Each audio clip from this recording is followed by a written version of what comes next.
veins, I've been driving this train.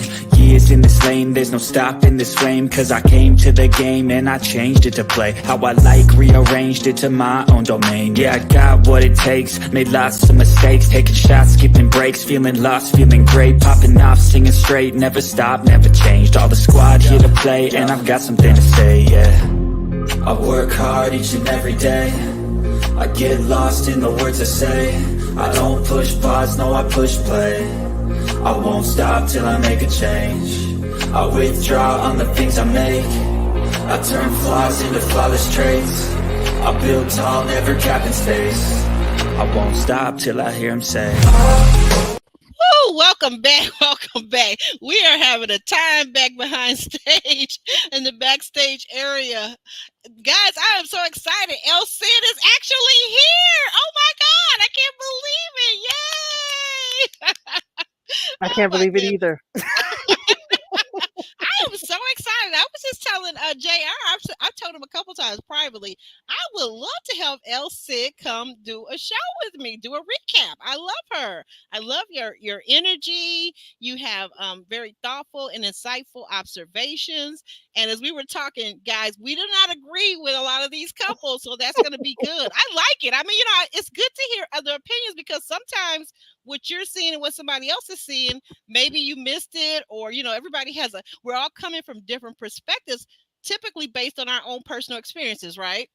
Right, right. We're Yeah, looking so at it through our own lens, and everybody right, got a exactly. different prescription. Everybody got it. Some people see 2020 and some people had them Delulu glasses on.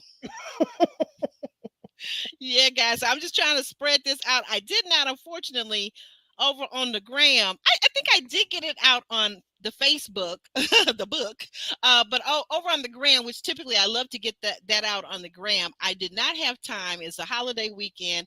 I'm running for office here in my local area, and things are just crazy. It's more work than I ever thought it was going to be. It's a very small office, by the way. It's not a big deal, but it is in a way a big deal. So, just keep me in your thoughts and prayers, guys. How's everybody doing out there? Let's see who's in the house and who's not hiding in the bushes. My girl Boss Line is supporting. Hey, Boss Line. Coach Mary Ma, good to see you guys. Pandy's hair candy. I love that name. Pandy's hair. Isn't that cute? Pandy's hair Yep. candy and more. She does. If you ever on YouTube and you want to, I don't know if you have natural hair, but any of you guys that have natural hair, go over, check out her channel. She has the most luxurious hair and she gives some really great tips. And she also does product reviews, I think they're called. Oh, I need And her. yeah, and those of you, she is also she does hauls. She does shopping hauls. Go over and definitely check her Mm. out. And then I guess she came in and supported me with her other channel. She's also over at Making Money Moves with Pandy too. That's another one.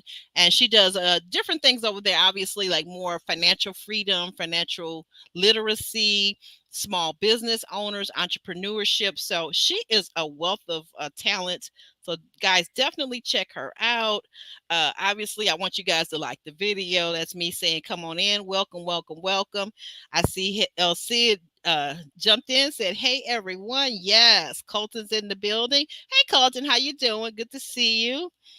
Colton, did you like the video yet? Did you like the video? I tell you guys, what you guys got planned for the holiday weekend over there at your home, El Cid? We are just going to relax. It's going to be hot outside. It is way too Mm-hmm. hot. So we are just going to relax at home. We don't like Yeah. traveling too much when other Ooh, people are traveling. yes. Like we vacation in off months like October and November. So we just stay Okay. home. We just stay home. We I did my groceries midweek, so I don't even have to Good. hit the store. You are wise. You are wise. You are wise. What are You you up know, to? I girl the same like you. I don't know. I'm gonna have to do a podcast about this one day. And I kind of talked about it in an earlier podcast that I do on my under my other label. It's more up close and personal. But I have since the pandemic. I don't know. I just went through some changes, and I've never really been a crowd person like that. So like, I'm like you. I like to relax at home. I like to just enjoy time off from work. Maybe a little BBQ, maybe a little barbecuing. Um, and then I've got some friends that I visit for the holidays. Oh, my godmother, basically, and her family, which is my family now. And Hmm. because my family is really, really small. And in fact, so my daughter is in the DMV area in Maryland. And then my son, who's here, but now is moving. He's always moving. He's moving to the Ann Arbor area. So he'll still be in Michigan because typically Right. he's in Texas, he's in New York, he went to Syracuse University for college. But anyway, he's all over. So now he's going to Ann Arbor, but that's about from Detroit, that's about 45 minutes, an hour drive, right? So not Yeah, I that thought bad. so. Yeah. So yes, I'll still be That's able where to, I've been. but the thing of it is, it's not like something where the difference. Somebody's right around the corner. Right. Hmm. You're right there, like like if you want to just eat for something little, like if you Yes. all of a sudden like a spur of the moment type of thing. Because just the other day we met up at a local park and hung out with he has a puppy that he bought. So the puppy was out and we were just hanging out and having a good mother son discussion. um but I got something to say, okay, about this on another note about the holiday. So you guys know that I was just hearing another YouTuber was saying that the Memorial Day weekend is one of the worst weekends for traffic incidences and crashes, right? So, speaking on that, I just got to throw this out here real quick for those of you who are watching Love and Marriage Huntsville. I don't know if y'all been in them YouTube streets, but did you guys hear that what happened today with Martell Holt? He has been arrested. Or I'm sorry. Oh, bad. My bad. Reverse. Not Martell. Maurice Scott was arrested today for driving under the influence, and that's not even. Wow. It's they've got the pictures out and everything. They got the mug shots and everything. Like he's has a $5,000 bail. I'm like, what? Martell? I mean, let me these names, all these M's. This is what's tripping me up. All of these doggone M's. Maurice is the one, and he's a whole attorney. I thought was. Do you know anything about Maurice? No, I do not watch Love and Marriage Huntsville. Okay. Well, we gotta start having to start calling it lockup and mugshots Huntsville. That's what the LNMH stands for. Lockup and mugshots Huntsville. LAMH, right? Because it's getting Right. terrible. This is three people, and no joke. This is three people since the season started. This season, the eighth season, like what, about 4 weeks ago, 4 or 5 weeks ago. This is the third person from the cast that's been arrested. Wow. Is it something in the Huntsville water or is it the cameras? Might be the cameras because Martell was arrested, and that's why maybe his name kept coming up. And then also Destiny was arrested like about a week ago. So, Hmm. so anyway, guys, that's what's going on over there. But we're gonna get started with this. We're so glad that you guys came out. How did you guys enjoy the ultimatum? I thought it was good. I really enjoyed it. The characters were charactering. And what did you think, Elsia? What did you think was different about this ultimatum versus the U.S. ultimatum? What did you notice? I did notice that the living situations were a little bit different. They look like they're living on like a golf resort. It Yes, seemed like it, which I it did like. yeah, it did. It did. I thought that actually their accommodations. The only thing I thought was weird. Did you notice this? It looked like the bedroom was in the same room with the kitchen. So like it was and then there was Studio. another room, well, yeah, a studio, but wait a minute. But no, it's not a studio. I think they moved the bedroom into the I think they moved the bed into the living room because think about it. There was a whole separate room which was like that's where they had the sofa at. So now if you have a whole separate room where you got a sofa, basically that was the bedroom and they just did that for the cameras. Right, because where are their clothes? Exactly. That studio, that wasn't a studio. That was a one bedroom because I kept looking at it. I said, well, they're sitting down on a sofa, but the sofa isn't in the common area where you would normally have, if you got an open floor plan with the kitchen, when you Mm-hmm. normally have the sofa right there, like your TV and all that. But they Right. had all that, but it was in another room. That's when I said, okay, you know what? They did that for filming purposes, and they wanted these couples to, like, like, always be reminded, there's a bed. Why don't you make yourselves comfortable? Right. Right. That's what I noticed. See, I was paying attention. And the other thing that I noticed, El said, I felt like, on a serious note, I felt like this was so much more intriguing, this series, the Ultimatum South Africa, than the American version. And you know why? I felt like these couples took it seriously.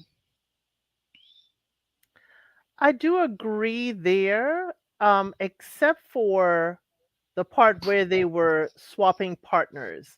I think that's where they kind of got giddy. They took the whole ultimatum seriously, and then they Yeah. got to, it's either some were giddy to change a partner or some were really heartbroken. Yeah, I see what you're saying with that. Yes, I do agree with that. I think you're right. They did get, well, you know what? They're young, they're at an age where, and some of them have been locked up long term in these relationships. Like, what was it? The Aiden and Courtney, I think, were together. What? No, no, no. That was Tabby and Genesis that were together for 7 years, right? Right. Since Right. college, 20 to 27. So, and I think that was her only relationship. She even said that at this reunion. And then what is it? Courtney and Aiden, how long were they together? I think they were together for like 5 years, weren't they? I thought there were 7 as well, but I could be wrong. Oh, okay, it could be said, but what I'm saying, but you get my point. So now you're looking at people in their 20s and 30s that have been locked into, and when I say locked into, so committed sexually, Mhm. monogamous in these relationships. So, but they're still young and they still got all those hormonal rages that we have in our 20s and our 30s. Um, so hey, this was a very, let me say this was a very attractive cast, I felt. Yes, quite. Quite attractive cast. Whoever was the casting director, kudos. Yes, yes, I Because loved it. I even the thought ones they I were. don't like, I can admit that they're attractive. Right, right, right. Because that's the thing. So that's why when you start talking about having hot and heavy time, or having no, not even hot and heavy time, having the accessibility of the possibility of some hot and heavy time, or just even being close, or just having. Sometimes when we're in relationships and they're long term, we get tired and we begin to take our partners for granted, right? Right. So I saw it. I did see it as not being a not serious sign, but I love what you're saying, too. I just think overall they were more serious about marriage, but I could see that I felt like there were some, and we're going to get to that in a minute, that weren't ready for marriage yet. They really weren't. Hey, Ari. Hey there. Hey, hey, hey. So, oh wait, okay. So she's giving us a response. Courtney and Aiden were together for 7 years. Okay, you were right. You were right. You were absolutely right. So that's what I'm saying. These are long-term marriages for young people. Like over here in this country, you'd be hard pressed sometimes to find a 27-year-old or a 33-year-old that has been in the same relationship with the same person, committed for 7 dang on years, and they're not married. It wouldn't be me. I It know wouldn't that, be and me. I'm raising my hand over here too, in case you can't see it. It wouldn't be me neither. We I got don't believe in that. And we gonna date. I'm gonna get the data. You can get your data, and we gonna get married, or we gonna part. we got That's we what got that is. 5 years. We got Okay, 5 years cuz you got 5. I got a clock that got an alarm on it. If we ain't talking about marriage after 2 years, so I that by know the that's end of the right. 5 we married, then we don't need to be together. If after 2 years I don't hear you bringing it up, cuz I'm not bringing it up. I Exact don't. girl, wait a minute. We are twins. We were separated at birth. For real, for real. We are twins because I'm exactly the same way. I'm not gonna bring it up. But I'm gonna tell you what, if a man is serious about you and about marriage, he will bring it up. And this is what I always say, because people think, well, I think we're gonna get married. I think he wants to marry me. Girl, if he ain't brought it up, he do not want to marry you. Trust and believe, because no man ever has asked a woman to marry him and they have not talked about it beforehand, because men don't want to be embarrassed like Exactly. Exactly. And I have to say, I share the same sentiment like the hosts, where my husband wanted to get married, and this is my second marriage, and I didn't want to go there again. But we were married Mm, within a year and a half of being together. mm, really? I can't wait 5 years. In my younger years, I can't wait 5 years if I want to have kids and all that. I can't wait. Okay.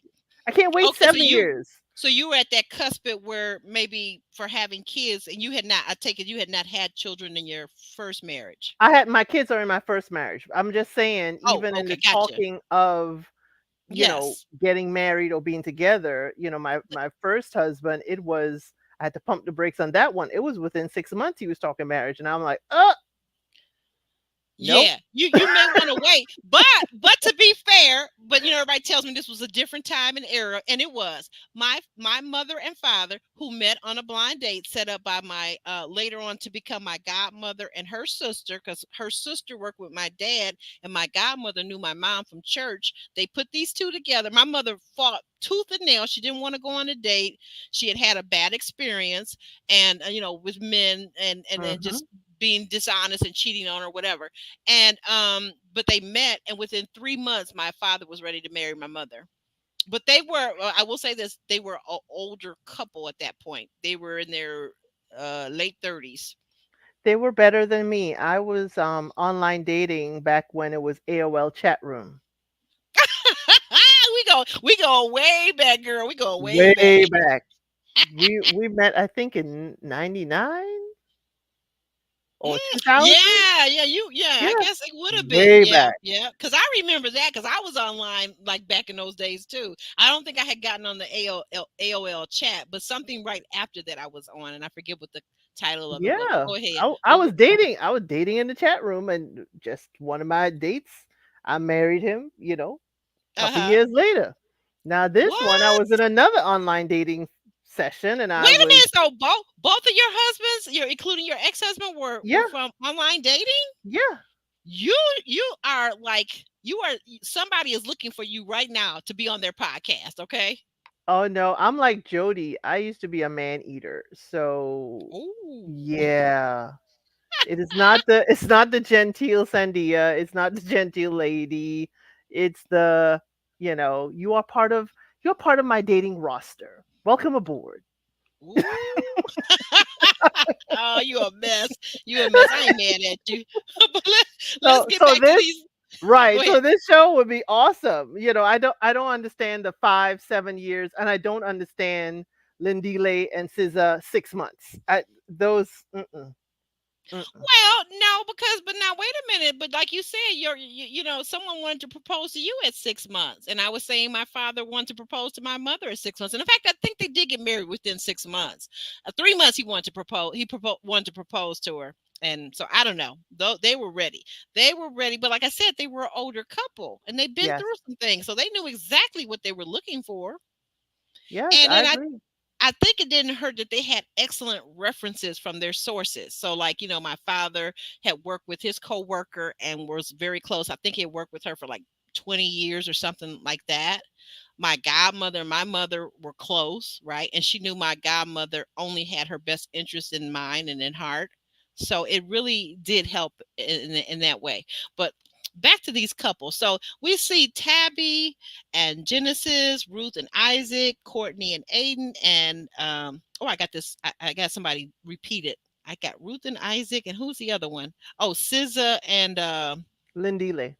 and Lindy Lay, Lindy Lay, and then I think I still missed somebody. One, two, Yes, three. Nola and Lebo.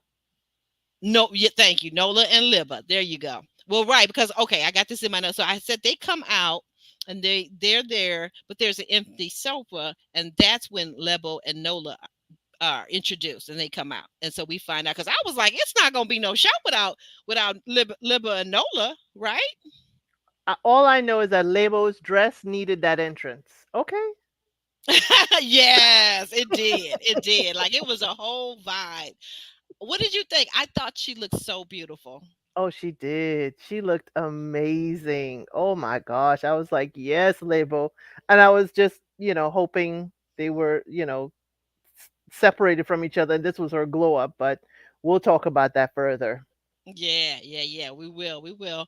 And Salamina, the host, explained to us that her husband Hausa could not be present.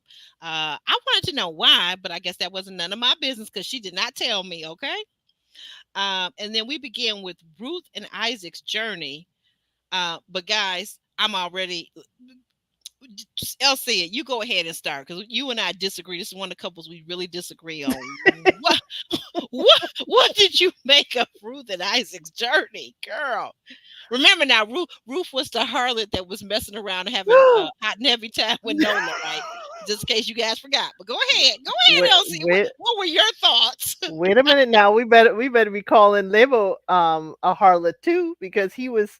It's equal. It's she couldn't have been having happy time by herself. No, Lippo was Not innocent. That's Lebo, Nola. Nola. Sorry, Yeah, I was gonna say that's Nola. the girl. Yeah, Yeah, okay. sorry, Some of these Nola. names seem like Yes, unisex almost to us, to yes, our tongue. Yeah. Okay. yes. So Nola's a harlot too. If we're using that Oh, he definitely is. I think they both are trash. Like throw them in the garbage can. Throw them out.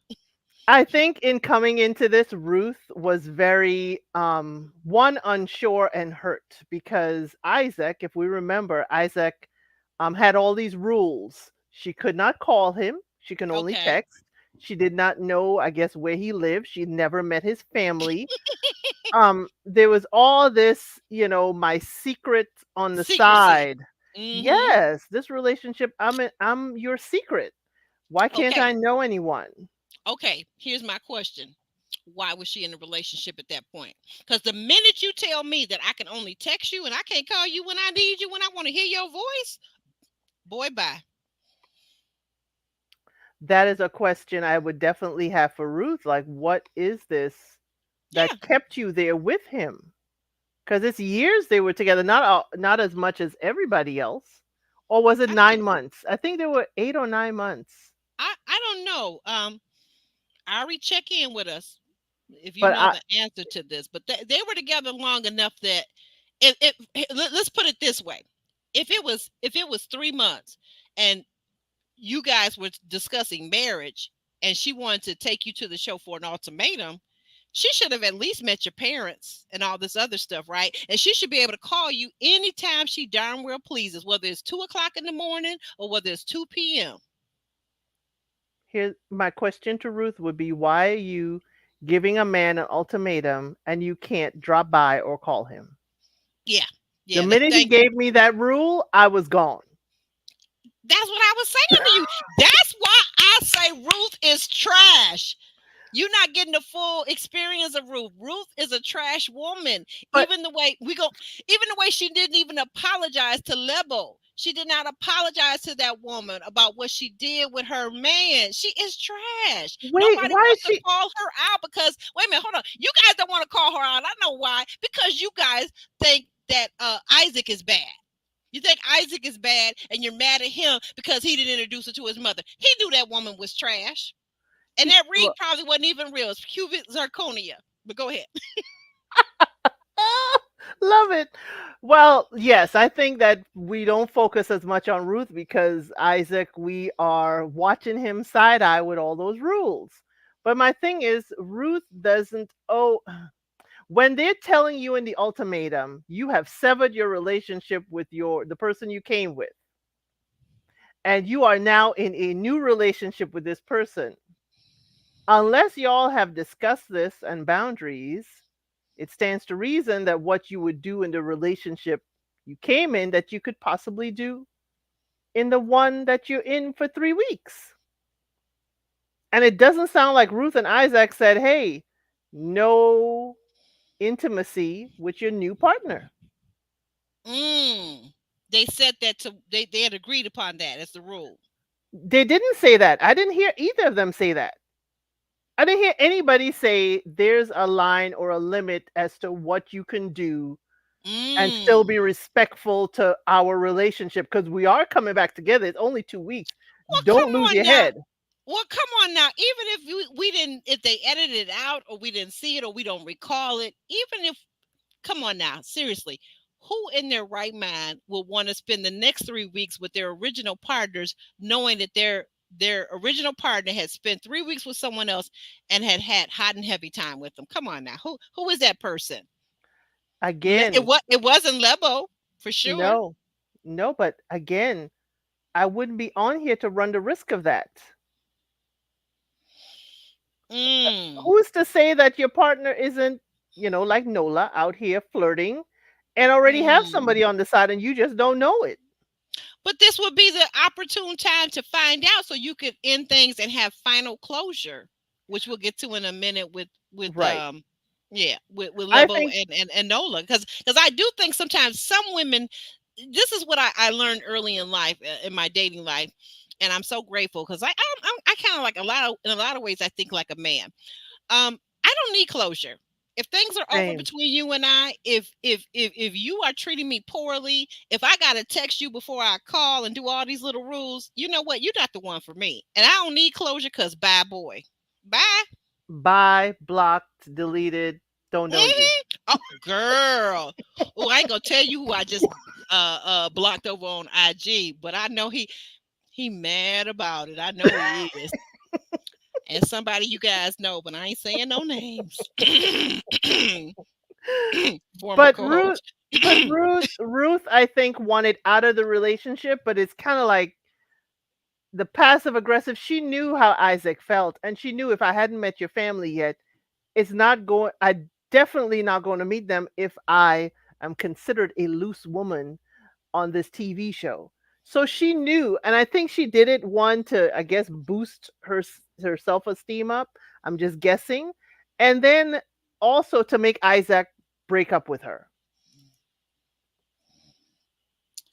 She could have did that on her own. This woman is coming She could across have. as powerful and strong and very decisive, and yet she has to come on a whole. She's starting to remind me of True, Shorty and Kenneth on Put a Ring on It. true.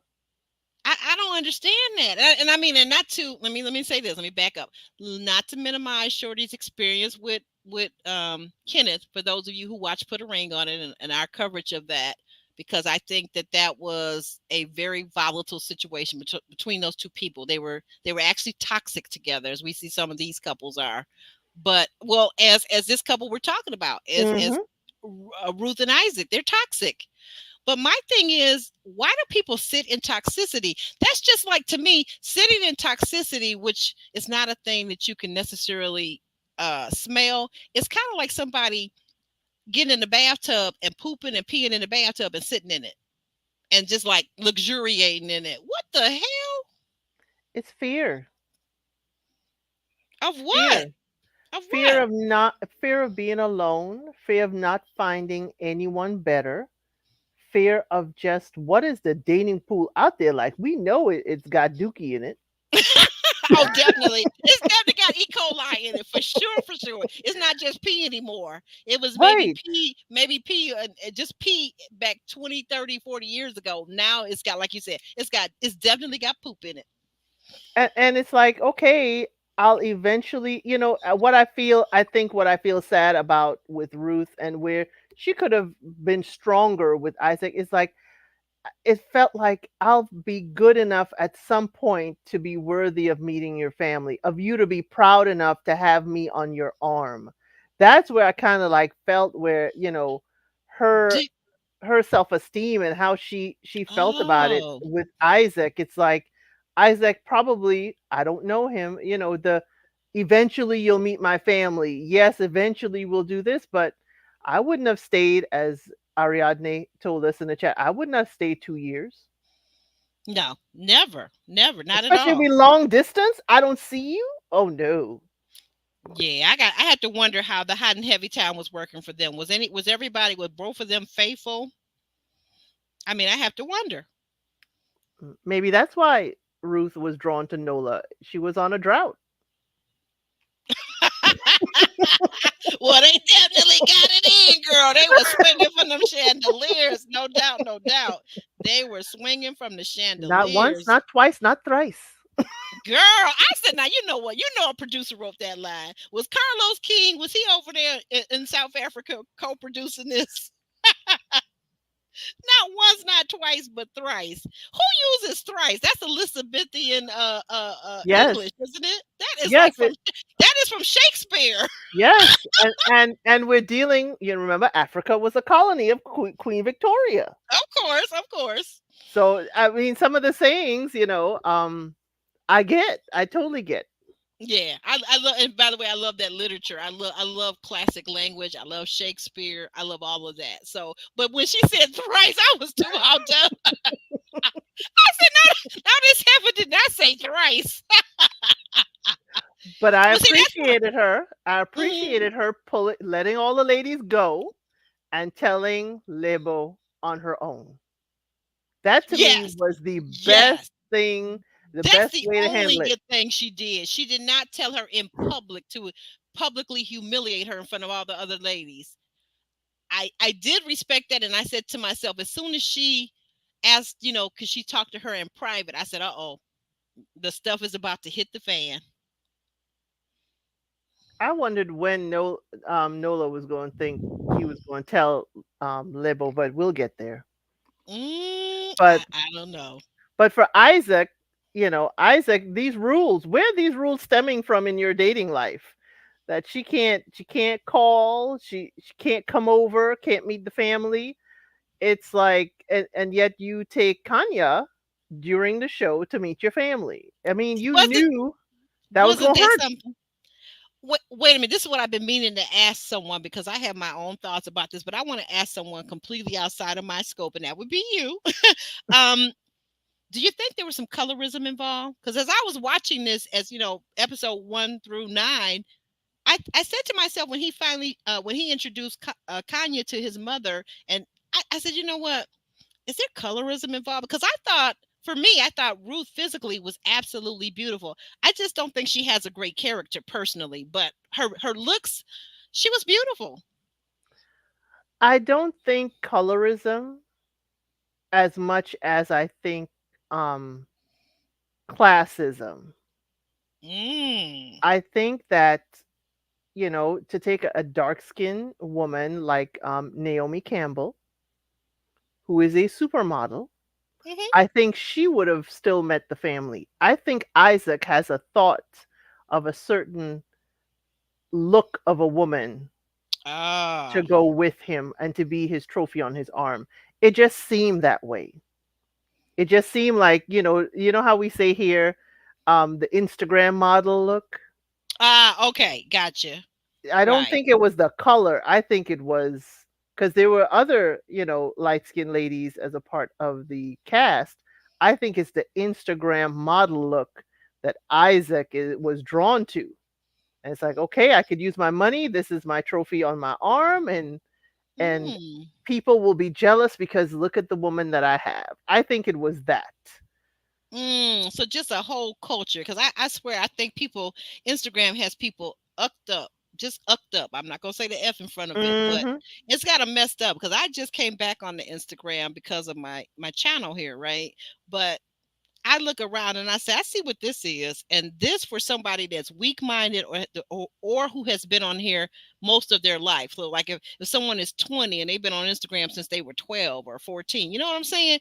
It is Right. a powerful drug for people to really think that a lot of this stuff is real. Not saying that some things on Instagram aren't actually factual or close to truth, but there's a lot of stuff that I can look at my mature eyes. I can look at it and say, "Oh, this is horse manure, It's also a matter of, why do I staging, want to, right? Why do I want to be a curation." copycat?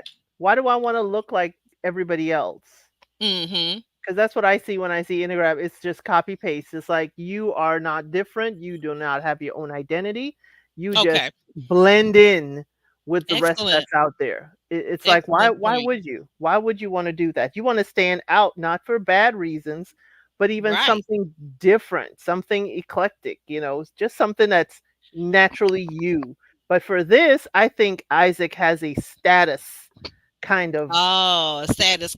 Okay, I Yes. see. Okay. Yeah, that makes sense too. That makes sense what you're saying. I get all of that. Um, let's see. So, what did you think? What did you think that Genesis was having so many giggles throughout the replay of Ruth and Isaac? Like Ruth saying to Isaac, this is what the thing that was played over and over again. Ruth out of her mouth, and this is why I don't like her. She said over and over again, I don't regret it.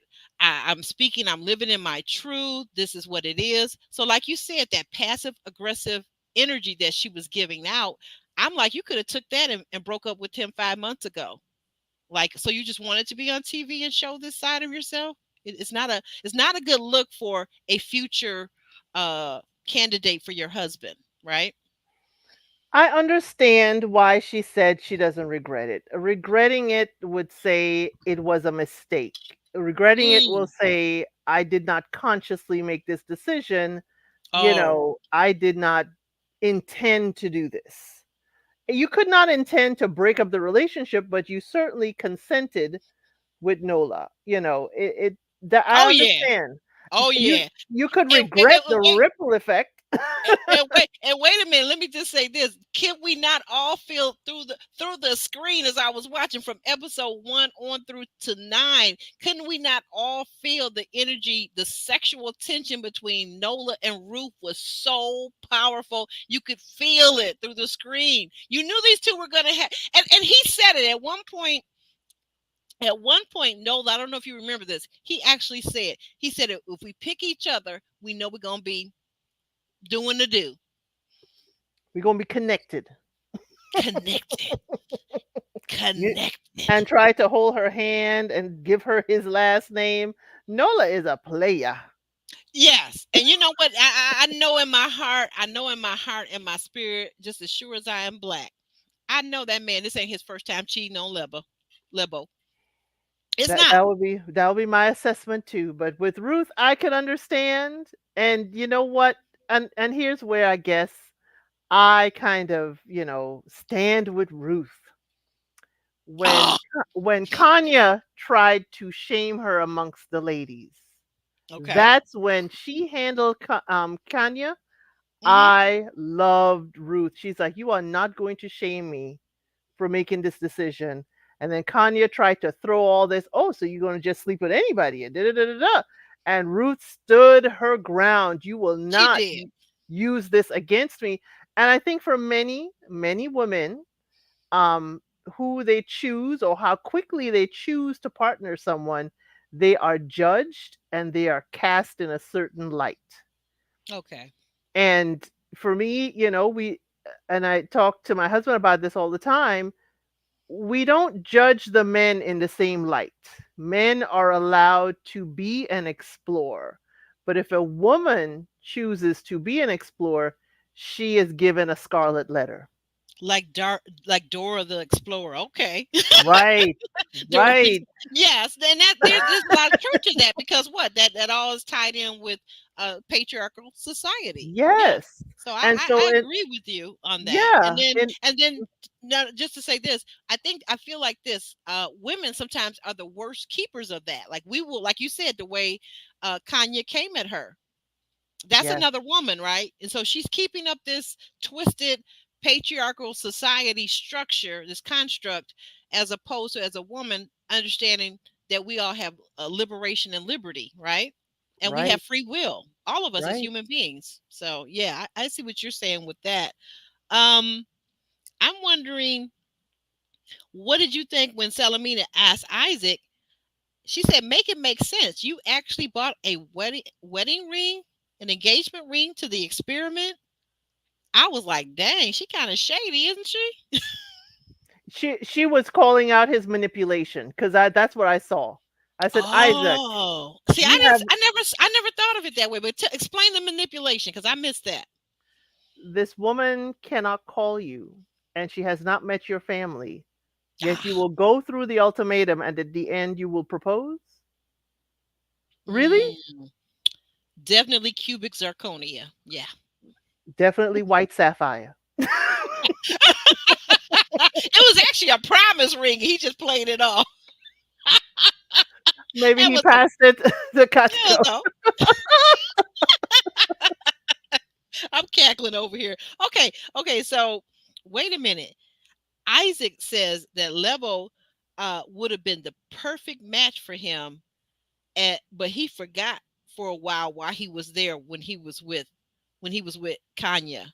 So what did you make that? That goes to your point of manipulation, maybe, because if Lebo, and I always wondered that when he was choosing, when they were choosing, why he didn't pick Lebo.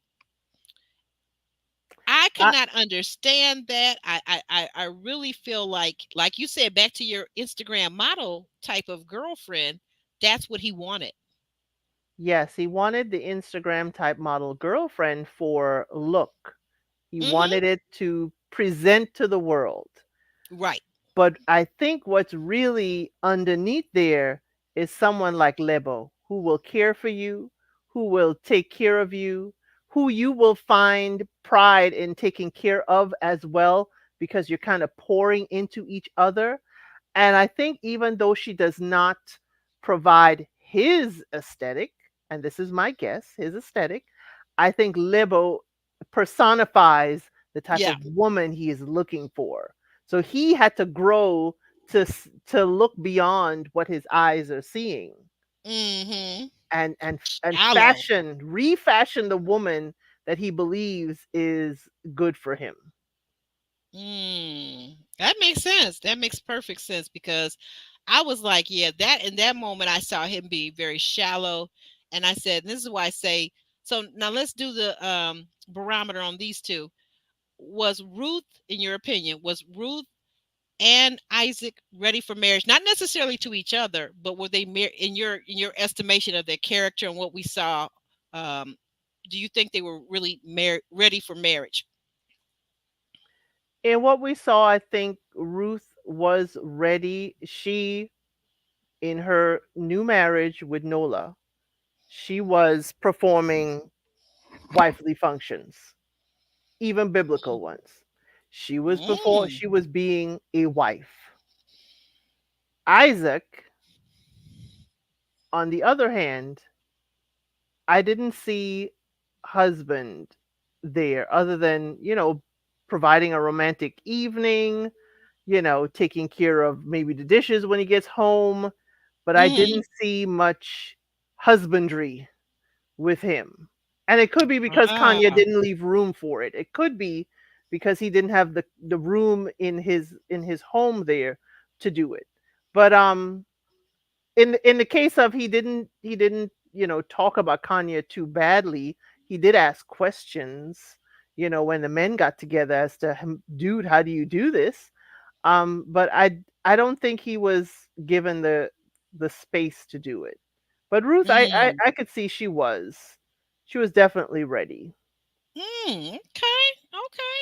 You guys out in the chat, and if you when you're watching on the replay, please drop down in the comment section and let us know. Do you think Ruth and Isaac were ready to marry? And that's anyone, whether it was to each other or whether they were just as partners and as individuals.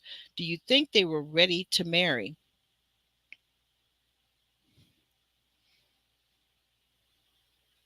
Um, excuse me, guys. Hold on one second.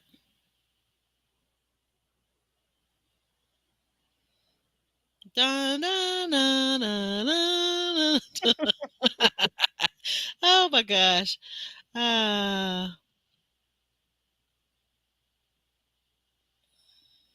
But in that realm, I do like Isaac. I don't think Isaac is a terrible guy at all. mm, The way he talks and handles Lebo, I do think, he's there. I just would like to understand from Isaac, where do all his rules come from? Was it only with Ruth, or is it, or did he have a stage 5 clinger earlier in his life? was there a legitimate reason? Okay. And Right. then to your point, even if there was a legitimate reason, why would you think that you're ready for marriage until you brought all those guards down and did all those things? Why was she even thinking? Why would either of them think that they were ready to come on the ultimatum when she hadn't met his parents and all these general steps is like an order? Like we watch Ready to Love, right? We cover Ready to Love, and we see on Ready to Love, we see a lot of the steps, even though it's fast, fast, fast, right? Right. But we see these people meeting their close friends. We see them meeting the family. That's how it's generally done. Like, you just don't up and marry somebody you never met their family, because you want to know. For men, a lot of men say they want to know, what's my wife going to look like 30 years from now. You know, oh, her mom's Ri- hot. Okay, that's a good one. I'm gonna marry her. Right. But my take on Ready to Love is different. I don't think Ready to Love is ready for marriage. I think Ready to Love is ready to date exclusively. Okay, yes, I agree with you to that premise. I mean, with your point, I agree with you absolutely, and I think that somewhere, it's never explained, and maybe they want it to be ambiguous, because a lot of Right. people think that these people are ready to marry. But you're right; it's ready for an exclusive relationship. I do agree with you on that premise. However, I was using that as an example. Like, Yeah. Hmm. if somebody's meeting your family just to date you exclusively, well, obviously they should have met your parents to get married to you. And then I was going to say too, as a woman, I want to meet the man's family, because if I'm gonna marry him, and assuming we're still young enough, and we're talking about having children, I want to see, is there a lot of crazy in his family? Like, what is that genetic pool like? I want to know. I want to know. But last thing on this couple, and we're going to move on. I wanted to ask you this. So when Ruth was asked, Genesis said one of the things about Ruth, he liked that she was so honest. I feel like sometimes people take this honesty thing and they kind of take it out of context, because just because somebody's telling you that they're cheating, they tell you that to your face. I don't know if that makes them a good person, but more to the point, the specific thing I wanted to ask you about was, Ruth said that if she was when she was asked would she do things the exact same way, she said that she would. But she also says the thing that she learned about herself is that she makes impulsive decisions. The thing I never heard her explain, though, and I don't really believe that she does know herself, is, does she understand why she makes these impulsive decisions? Because I think if she doesn't understand why she makes the decisions impulsively in relationships, I think the pattern could repeat itself down the road. I agree with you. She needs to understand her why or her trigger. I understand Genesis too, that Ruth will be honest to you. It may be ruthless, For sure. but the thing is, you will not find her hiding the fact that, she was with Nola. She won't hide it. She will Yeah. tell you. You asked her outright. She will Hmm. say, yes, Nola and I once, twice, thrice. But Oh, oh, go ahead. I'm sorry. she won't hide it. She won't try to, Hmm. worm her way around it or try to explain it. She will tell you frankly and honestly, yes, this is what I did, and I stand on it. Hmm. Okay. Okay. Do you think so? So, do you think that's the reason why, like you just pointed out? So, when Lebo asked about what happens physically between her and Nola, do you think that's why she told, rather than wait like he had said, because they had agreed that they would tell them separately? Which I don't. I'm not believing that I buy that Nola would have, but just asking. Do you think that's why? Because I did want to know, like, I don't know, like, why she did it that way. Do you think that's the reason why? Because Ruth, I mean, Lebo asked her.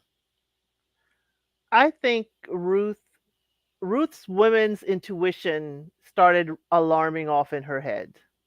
I think Mm, she started realizing that he may never tell Libo, that we may leave this experiment and he won't be honest. And I think, as Genesis pointed out, that may be, Ruth's superpower is her honesty, that she's got to be honest and let you know that this happened. And I think Ruth could not in good conscience, let Lebo continue to go on thinking that nothing has happened. mm. Yeah, you're right. You're right. I will say that that took courage. That took courage. And if it had already happened, it had already occurred. Lebo was entitled to know. I feel she was entitled to know. Because Ruth also knew that Lebo saw them laying there holding hands. and Yeah, lost that's it. what I was thinking just now. Yep, she saw them in the bed because they even came up. Her and Aiden came up and said, "Hey," she said, "Hey, were you holding hands? Were you holding hands?" And this and that and this and that. He's like, "Oh no, no, no, we weren't doing it." He lied. He's a Right. liar. Yep. Nola's a liar. I just thought about that. He's a liar. And Ruth saw it, and Ruth was like, okay, he probably told her, listen, I want to tell her in my good time. I want to tell her when we're able to tell both her and Isaac. And, Hmm. and she could have gotten an inkling from the gentleman's lounge that he will, Mm. or the dinner with Lindley and Aiden, that he is denying it down to the core.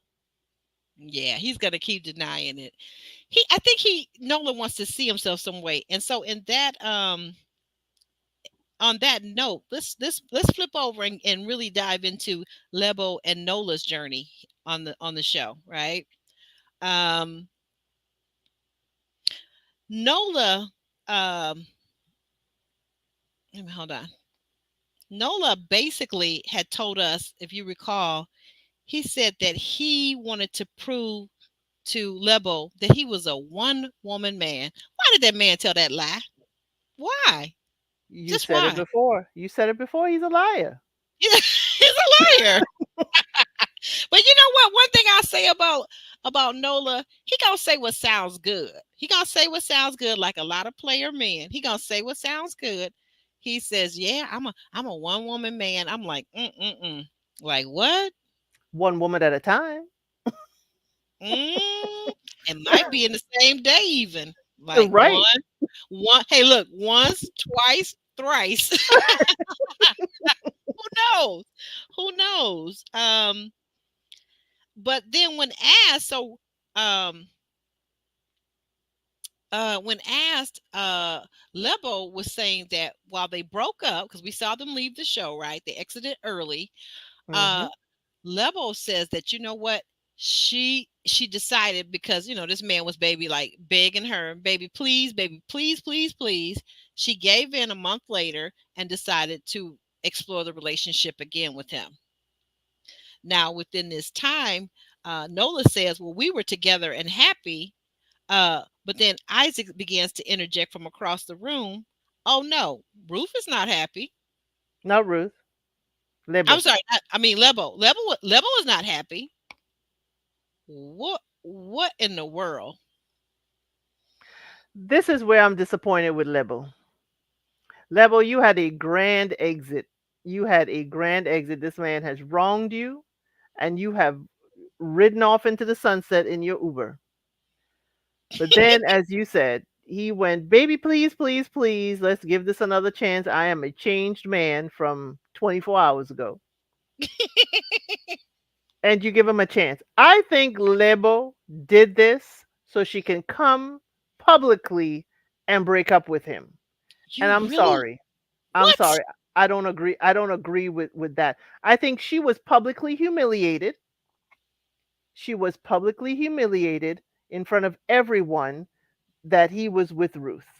And he tried to deny it, and Ruth came clean, and he denied it until he decided to tell Isaac to get back at Ruth. Not because he wanted to be honest to Libo. So Mm, now because you are public, your heartbreak is filmed and now entertainment for the masses. You want to get back with him and pull him on stage, and he's saying, "Oh, we happy, happy, happy. We're good. Now I'm mm, going to break up with you publicly on camera, like you broke my heart." mm. Dastardly, if that's true. I see it a whole different way. I see Lebo as really being very genuine in spirit, very meek, very humble. And I think had had Isaac not pointed it out that she was unhappy, because he knew, because obviously, as we find out, the two of them have been talking. They're still friends. They're very close. And she was telling him all along, because it had to have been about a good 10, 11 months. Because this show, by the way, the show was filmed, the reunion was filmed a year after the show had ended.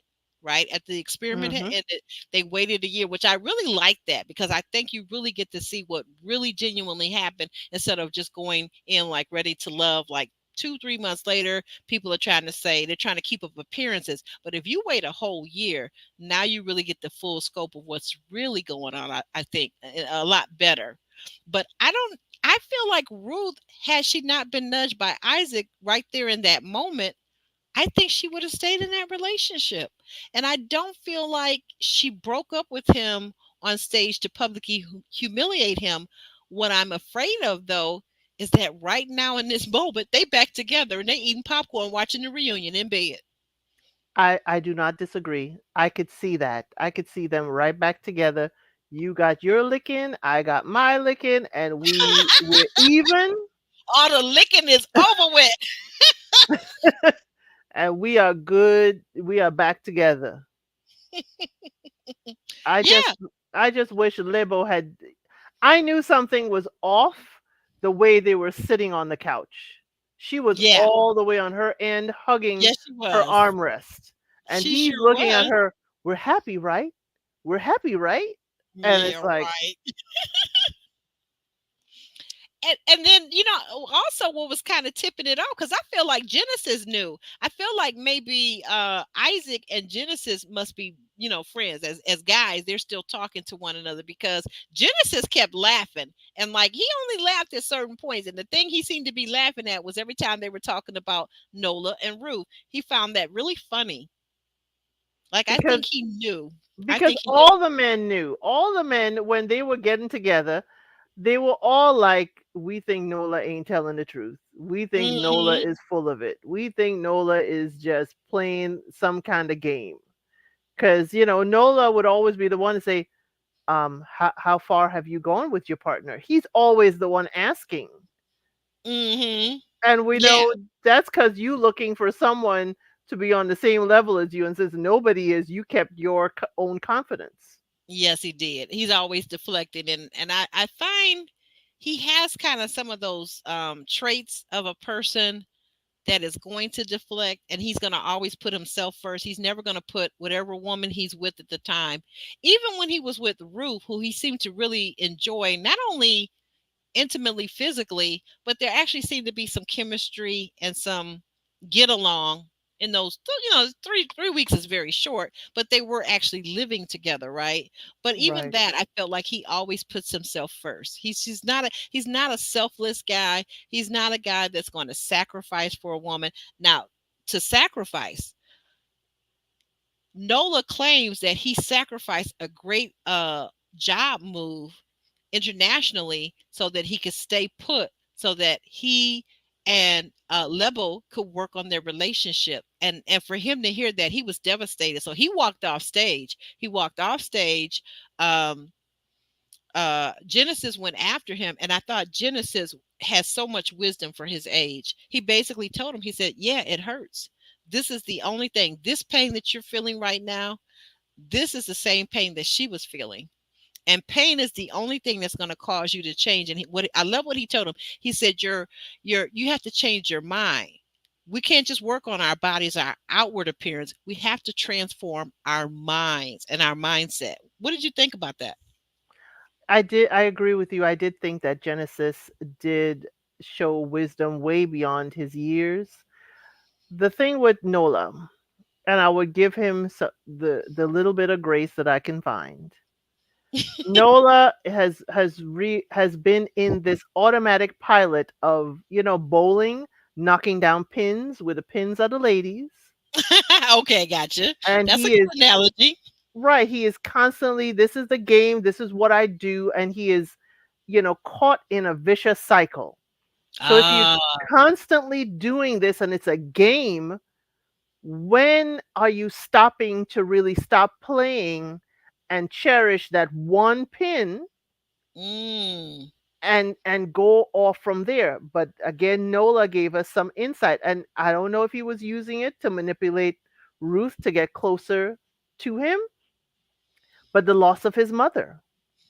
So Nola, I would like to know in his mm, life, what woman has been in his life consistently that is a relative that has shown him love and affection so that he can mm. cherish the love and affection from a woman and understand it and it have Oh, meaning for him, because it's it's the quintessential a mother's love.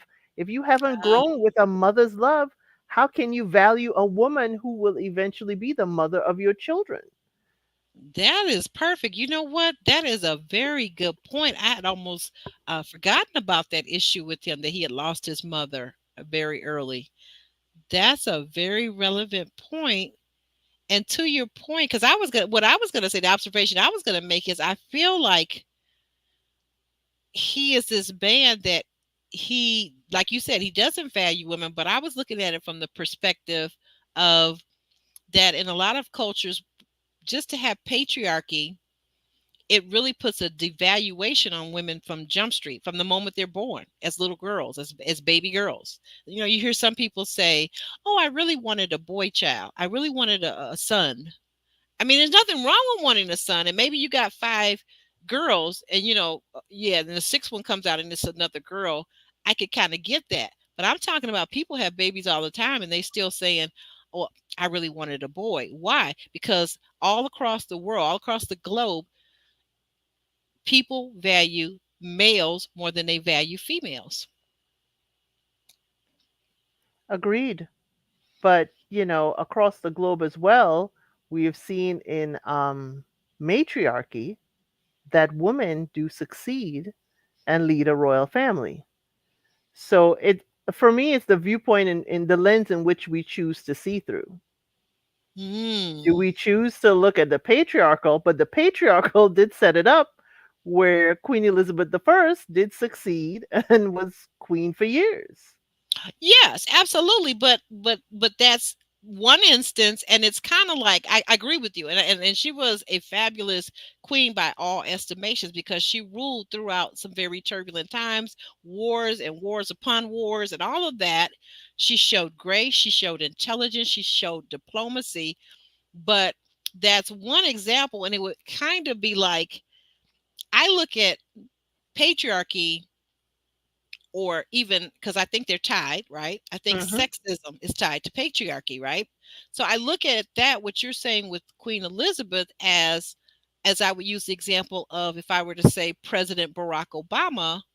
um, it's an outlier.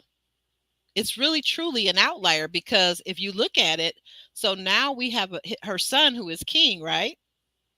And his son underneath him, because we found out that he has cancer. His son underneath him, the oldest son, will rule. They just passed the ruling or the law that now when royals have children, that it doesn't have to be a son that will rule, right?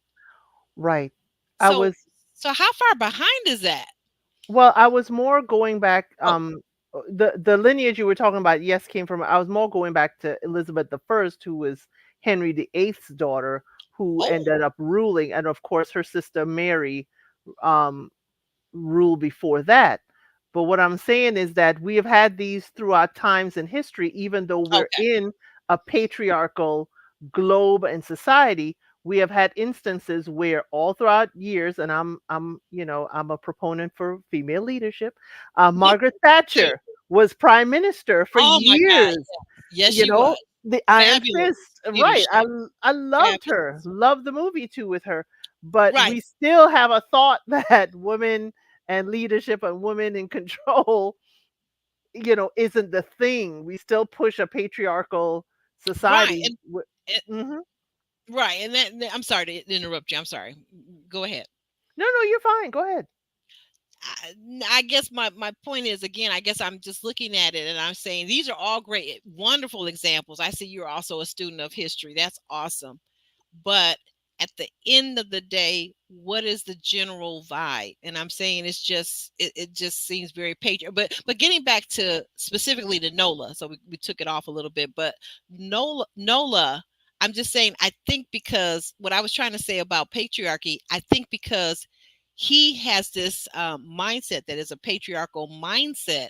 I think that is part of the reason why he has trouble giving deeming value that women have.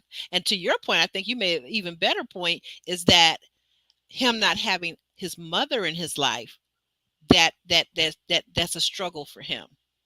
That's a Right. real struggle to value women and to value women's love and to value monogamy. But see, I think the monogamy part, I think that goes to patriarchy, because throughout the globe, even in places where a man was to have one wife and one wife only, it was also acceptable in society that he would have mistresses, right? And especially Right. over in Europe, that was just the thing. Like, I could never figure out with um Tiger Woods and his wife, who was European, like, how in the world did she get angry with him for having all these mistresses? Because that's a known thing.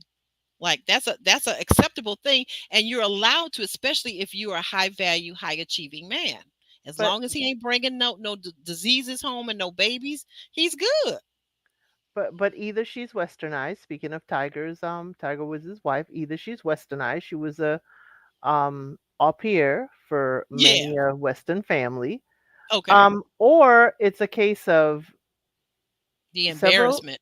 the embarrassment, and your lady friend needs to know her place and where she needs to stay in that place.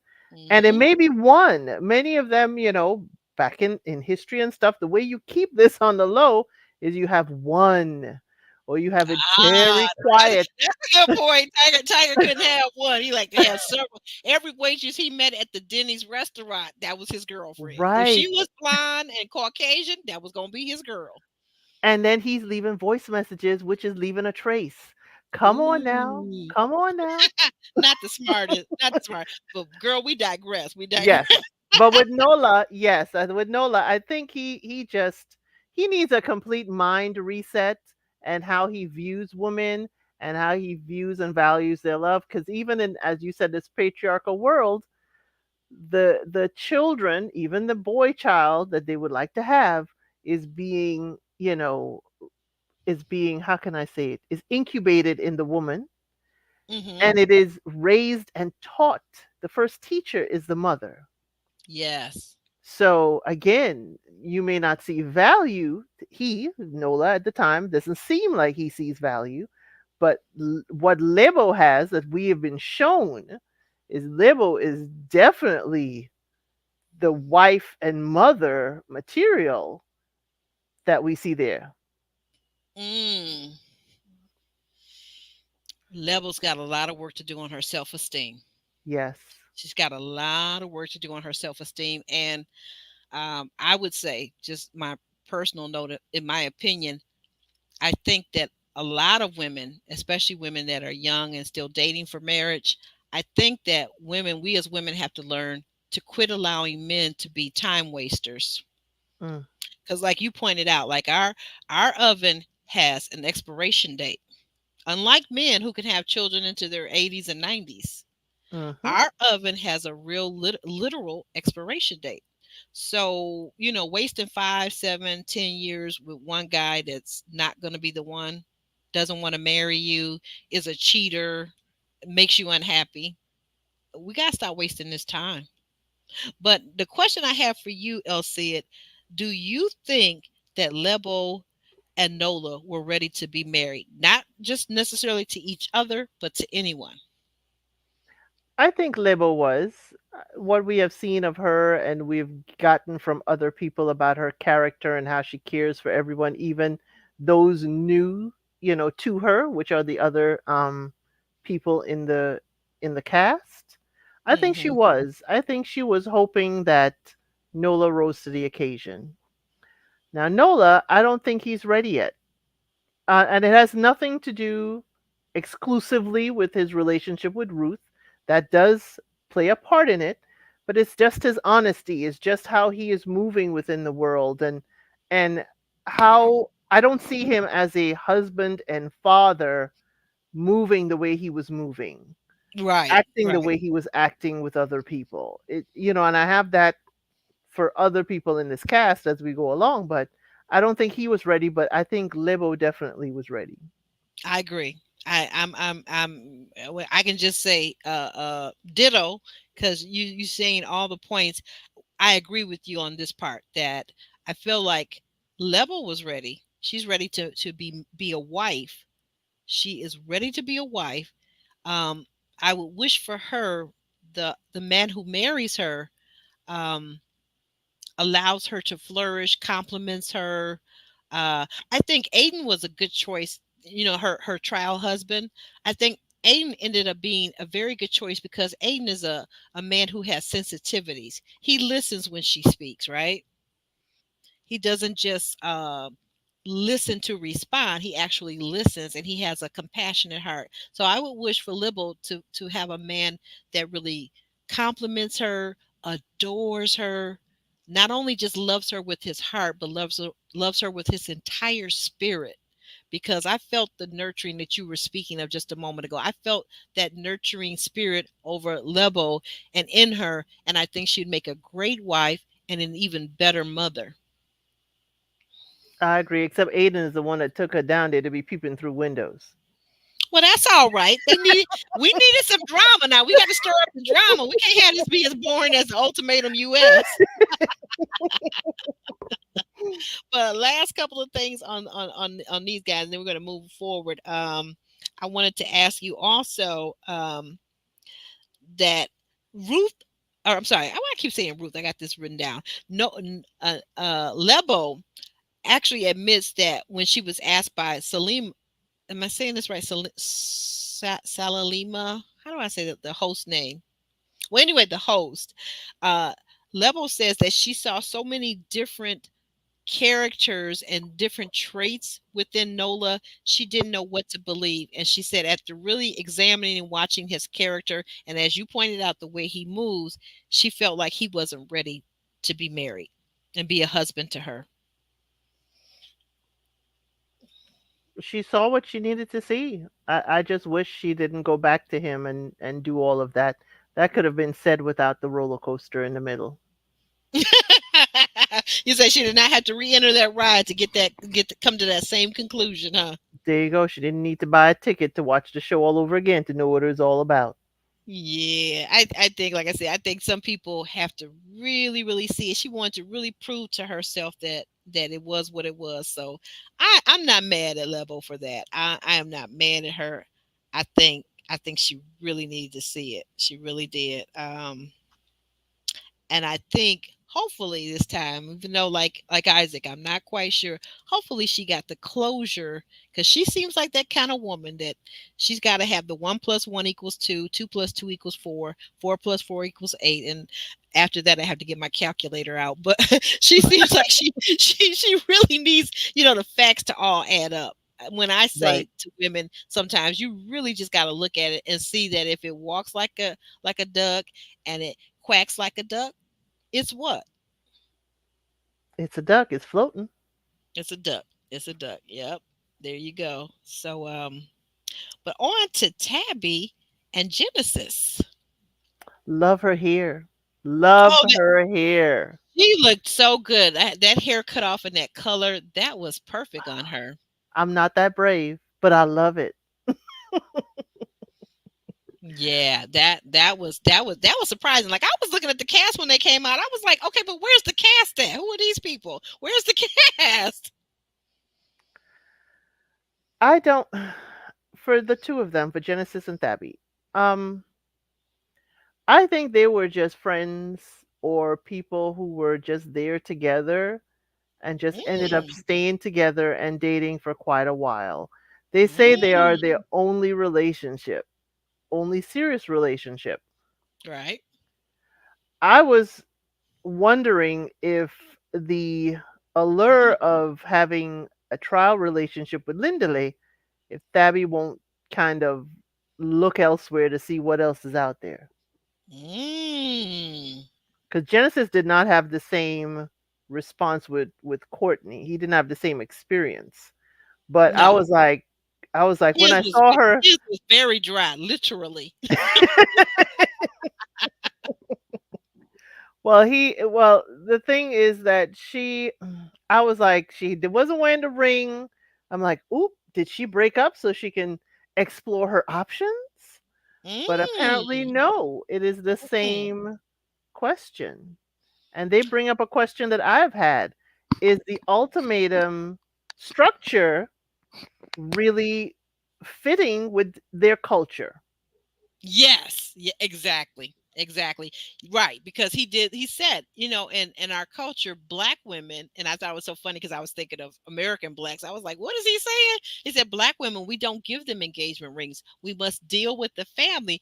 And he went on to imply that, the dowry price has to be set. And there's all these steps that we as westernized, as Americans, we're like, what? Huh? What? Right. He's got to go through the family first. All the Yeah. men. The Yep. bride price has to be set, has to be agreed Mm, upon. He has to okay. bring it. They have to do an inventory. There are steps. So to propose at the end of the show and expect it to go well with the family you've got to go back to, considering they have been together for years and he has not saved. Yep. How is for 7 years he hasn't saved? All of a sudden he's supposed to have it in a year?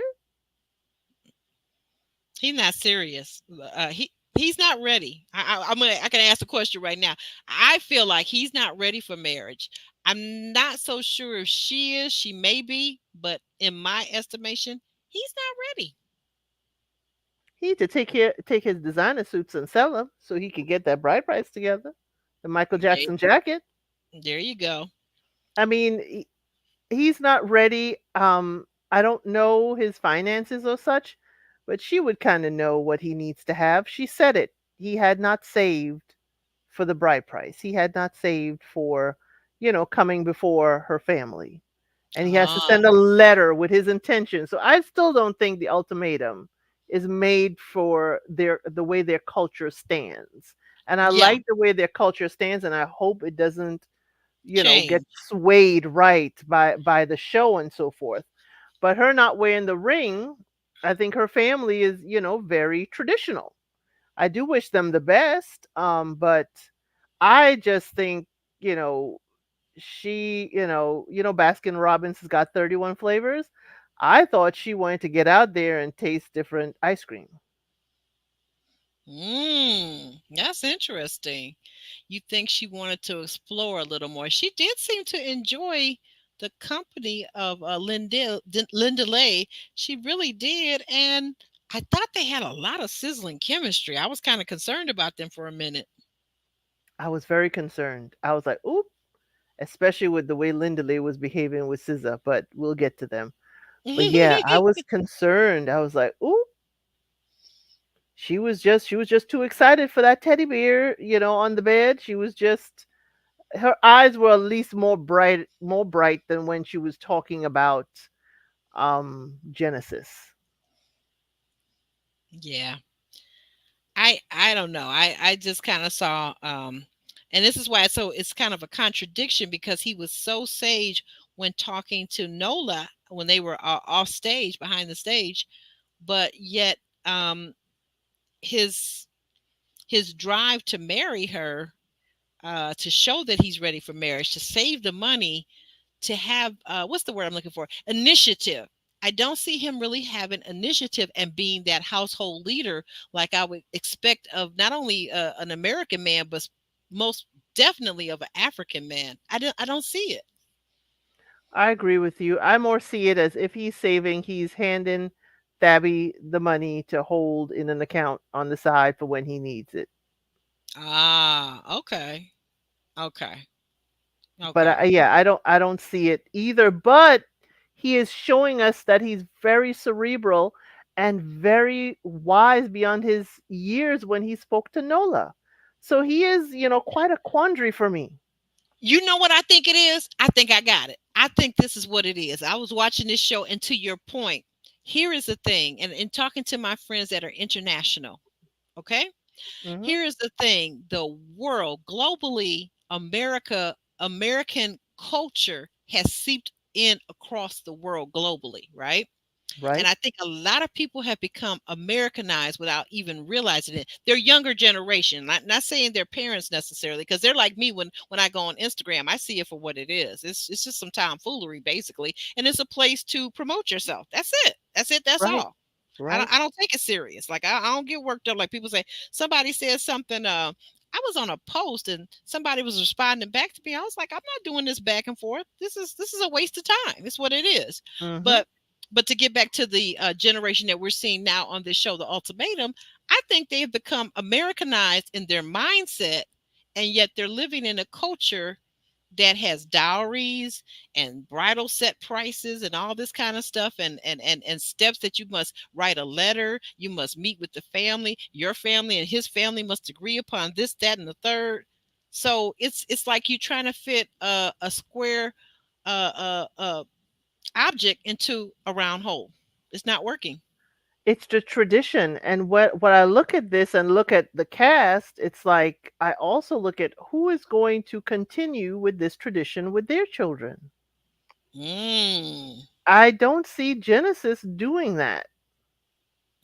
So it's mm. kind of like it's sad to me that the Western world would infiltrate so much generationally that you would lose such a strong tradition that is definitely needed and definitely has a great purpose. Has a purpose and a value, absolutely. Yes, But to your point, can you say free will? Can you say free will? That's a choice. That's like here in America. I tell parents, or I used to deal with parents now because my kids are all grown and flown the nest a long time ago. But I used to tell parents like a lot of things, like other black people will talk to me and they would say, "Well, you know, the schools aren't doing this and that as far as, and let's say in relationship to Black history, right?" right? And I was the one that was down at the school volunteering during the month of February, had whole programs, curriculums. And I'm not a teacher by any stretch of the imagination, but yet I am a teacher because I feel like once you become a parent, you are automatically a teacher, right? Right. But I was putting together these different programs. I was going to the teacher store. I was buying all this stuff. My kids, I always work with them. Like even to this day, my son or my daughter is sending me something about this noted person in history, or they met this person that is a current, legend or whatever. To my point, I don't understand why Black parents think that it would be great. I agree that it should be in the curriculum, and that's something we should work toward. But why the hell aren't you doing it in your home? So again, we let our history slide. And to your point about Africa, if they let their history slide and they let their customs and their traditions slide, free will. They have become Americanized. And if they don't get that and they let that slide into the abyss, free will. It's a choice. It's simply a choice. I just find it as another way of being colonized. Which one? Wait a minute, the dowry part or the Americanized part? The allowing the Americanized ways to infiltrate your tradition and your Ah, values, okay. allowing that to change who you are and what you stand for. So, I mean, yes, it's free will and so forth, but for me, it's like if you don't see value, if the young people doesn't see value in it, then Mm-mm. they would cast it aside and it become one of those you got to read about it in the history books. And for me, it's like to allow a newer, because America is a newer civilization, Absolutely. to allow a Absolutely. young civilization to kind of infiltrate your, since the birth of of your nation to change these things. I think it's very sad. It's very sad if it's allowed to happen. So I applaud Thabby for continuing and holding her boundary is that we will follow this tradition or you won't have me. But again, Thabby, you're still living as his wife even without all of the Are they tradition. living? Are they living together? I didn't catch that No, part. no, I'm not saying living Oh, together, but you are in a committed relationship. You're not dating anyone else. yeah, that's true. And if it's been 7 years, to your point, where does she draw the line? Right, you're You know tied what? Let's down. say let's say he never saves the money because he likes his suits and his whatever trinkets, trips, whatever. Right, International travel, whatever his thing is, cars. I don't know. Let's say he never saves. Is she gonna right. wait? How long is she willing to wait? Right, because if this is the case, I would think you're not meeting, you're not saving in time for, when we need it for my family. Then what's going to happen when we are married and then we want to have kids? Do I have to then wait till you could afford it? Do I have to then wait for us to do different things until you can afford it? I mean, it lends itself to a rotation of stuff that could happen down the line that you are just sitting in limbo waiting on him to be prepared for. Hmm. Are you ready for the final question on this couple? Go ahead. Do you think that Tabby and Genesis are ready to be married? Not only you can look at it for each other or individually. What are your thoughts? I don't think either of them are ready to be married to anyone, including each other, based on what we have seen. I think Thabby, with her experience with Lindalay that we saw, I Hmm. think she is, curious. That That's has the awakened some lady parts in her. right. The good book started with Genesis, but it did not stop there. Hilarious. I hollered. I hollered. I hollered. Yeah. No, it did not. It did not stop there. It did So not maybe stop that was there. just her prelude. Maybe that was what, the safe relationship that she needed, someone, Exactly. because he does seem like he's caring. He does seem Yes. kind and compassionate toward her. Like he really adores her. I really believe that. But like you said, I don't think either one of them is ready. And I personally don't think specifically, I don't think he's her guy. I don't think he's her matchup. Right. Genesis, I don't think he's ready because he's not prioritized his finances to her. He's prioritized it to what he truly wants. And it seems to not be her. No, it's not.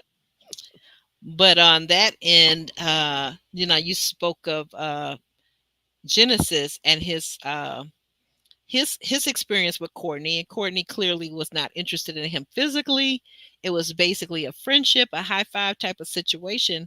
So we're gonna move on now to the Courtney and Aiden's journey. I said, you know what? I figured like two sentences we would have this wrapped up. But you go ahead and knock yourself out because I'm gonna join in when you hit something that I like or that I have something to say about. You go ahead and talk about Courtney and Aiden because, like to me, that's like a tied in a bow package. Like they came on the show.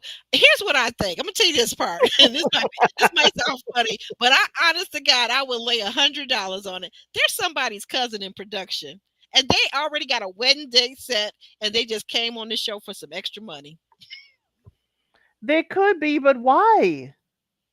because Why? they needed representation. All the other couples are of color, black, South Africans.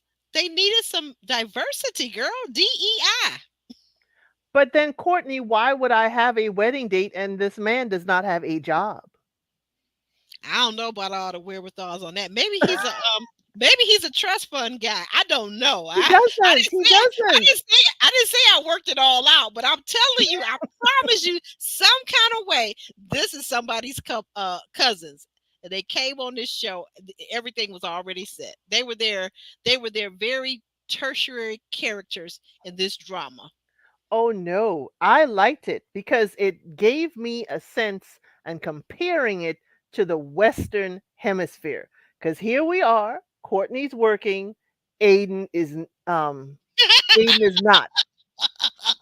You tried to say this remind you of some of the sisters we know, Some of some the of the sisters sisters we know, he and ain't we got a recap. job. He ain't He got ain't a keep job. he ain't keeping a Peeing job. and eggs. Peeing and eggs like Kenneth and Shorty.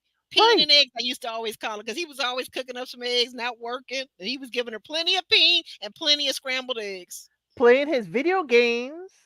Yes. You saw he had his gaming chair in the house he had with label And I'll do a construction job here and there. You hear and what I'm there. saying? Here I and don't there. even have the money for 50-50, but you want to marry me. Get out of here. You want to have babies Boy, and have a boy, life with bye. me. The, So to what the, end? What I understand you want this man, but it's kind of like Thabby again. You have to save and come to my family and come Yes. to me prepared. Yes. Prepared.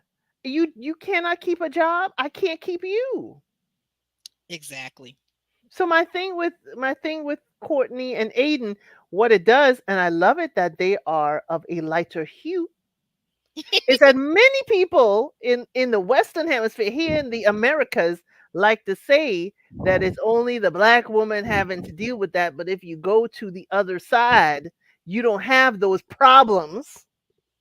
Not true. Not true. Here is Courtney and Aiden on a completely different continent with this problem. Exactly. So Point again, well made. I love them. I love them. I was wondering, like, I'm like, what did she get out of this couple? Because I got nada. I got big old goose egg. Nothing. They were cute and they were tertiary. And what I do like about Aiden is that Aiden was very supportive. And Aiden, every now and then, I felt like production went over. He must have been the one that was the direct cousin, right? I felt like production went over. His cousin came over and would tap him and say, okay, I need you to say this in this scene. I need you to get things started. And that's why he dragged Tabby over to see what was going on. Label. I mean, I'm Label. sorry, Labo. That's why he dragged Labo over to see what was going on with Nola. That was his whole focus and point. So The he was there as like a space holder, narrator. narrator. Okay, narrator slash space holder. Okay. But what I can see is Aiden is very, very nurturing. Aiden is Yes. very much, he can be compassionate. He can see the BS that is being tried to be told to him, Yes. when Nola and others are coming to him, but more so Nola, and he doesn't believe it. But he is also not going to tell Lebo what she should do. He gives you the room for you to Hmm. come to your own conclusion. So there is Oh, value in Aiden. Now, if they were like lots this, of value in them. Yes.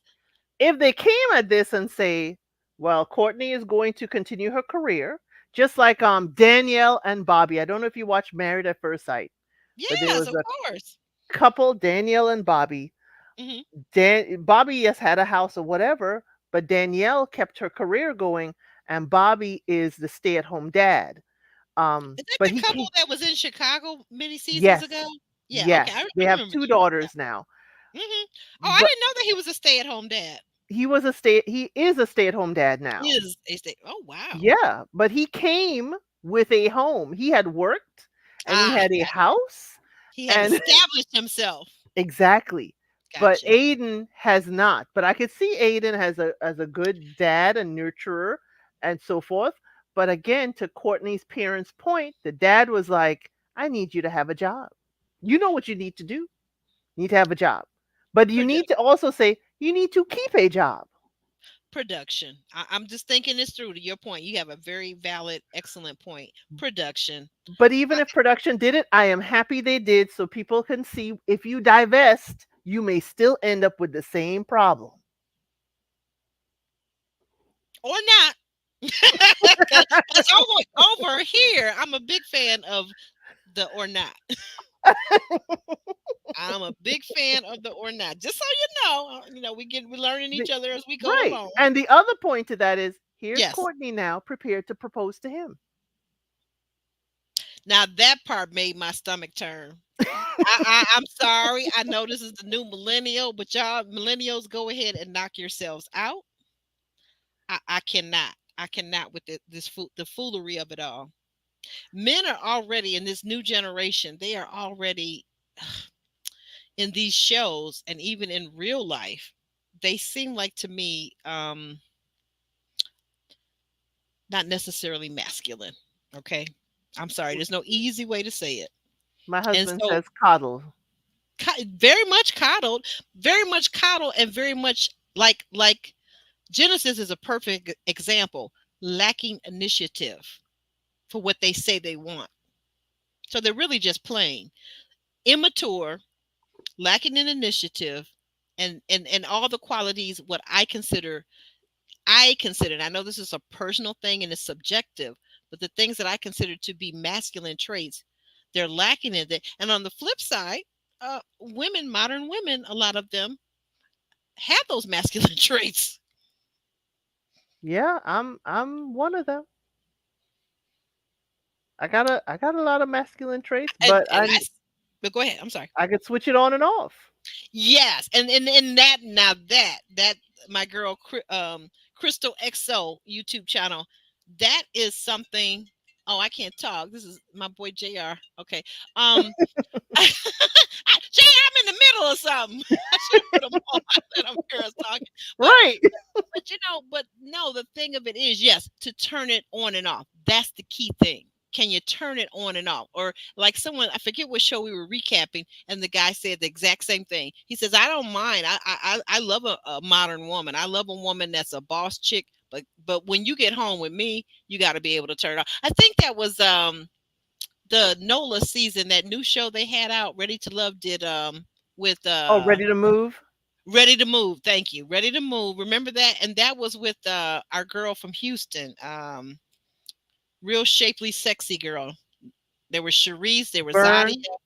Vern. Yep, yep, yep. Her guy. He said, yeah, it's cool. It's cool. And here's the thing, because a lot of men don't make, mind you, making $100,000. But what you're not gonna do is come home and wear the pants over them. You're not gonna emasculate them. But here's And the thing. I understand that.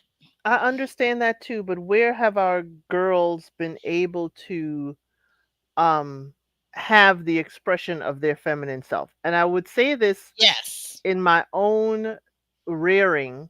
I was taught etiquette. I was taught how to sit, the placement of forks and a complete dining set, and how to conduct myself, how to pour a proper tea service. Again, that is not something that is available anymore. Okay. So I would say, there's the traditional, dance classes and so forth, for Mhm. gracefulness, but not all of us, myself included, was, made for the dance classes and ballet and all of that. I was a, plus size tomboy. But there Mhm. needs to be, places for that. And I feel we're in like a survival mode more so, and in In our surviving. community specifically, Yes, yes. yes. And then men don't help it, because this new generation, this new Kevin Samuels generation of men, is all about high value women that are 25, size 4, size 6, looks like an IG model. This is all they're talking about.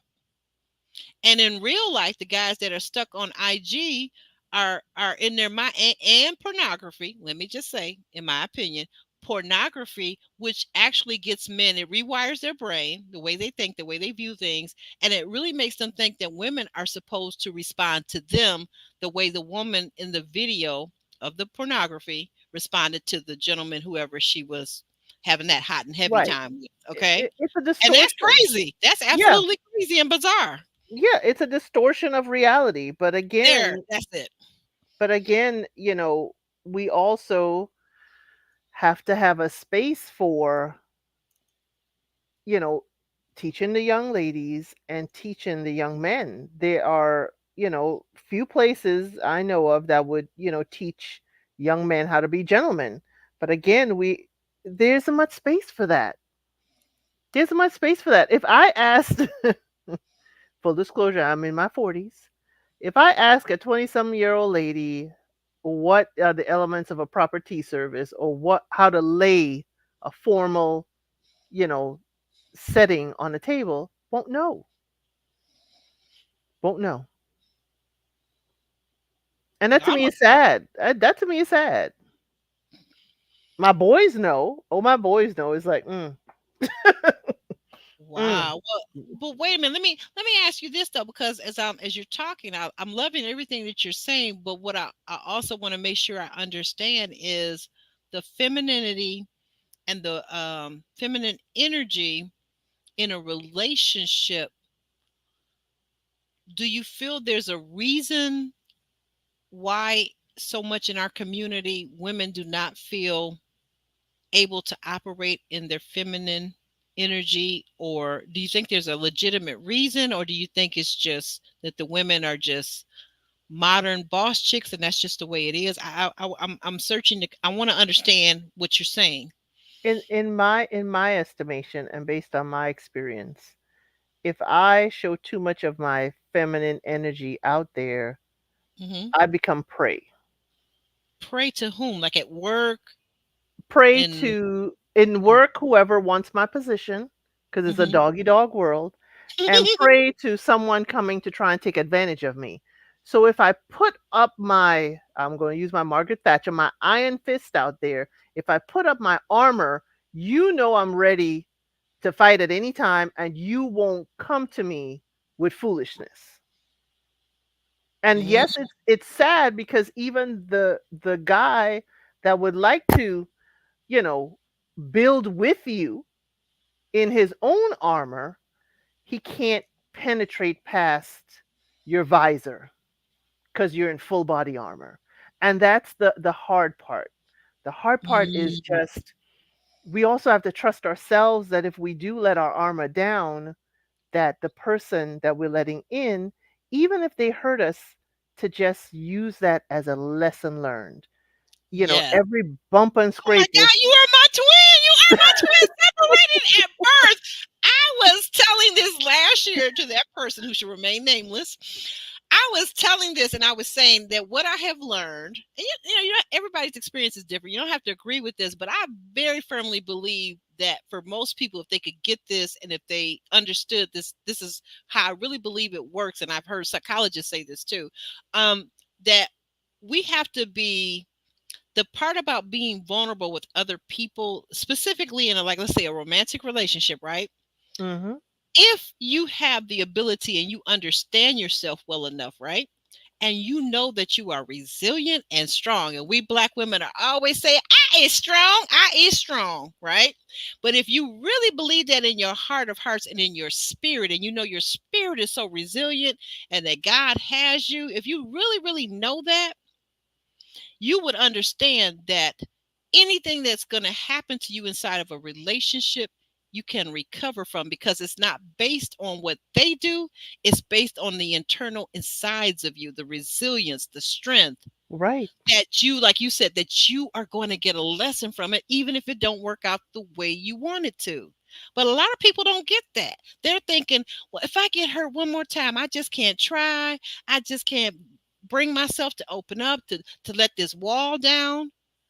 Now, of course, it's going to take some common sense, some intuition, and some Mhm. researching of data. You don't just Right. like the first date, like you're just an open book, like Emily on Married at First Sight. Yeah, like got your legs open. Come on, let's do the do. You don't do that. Mhm.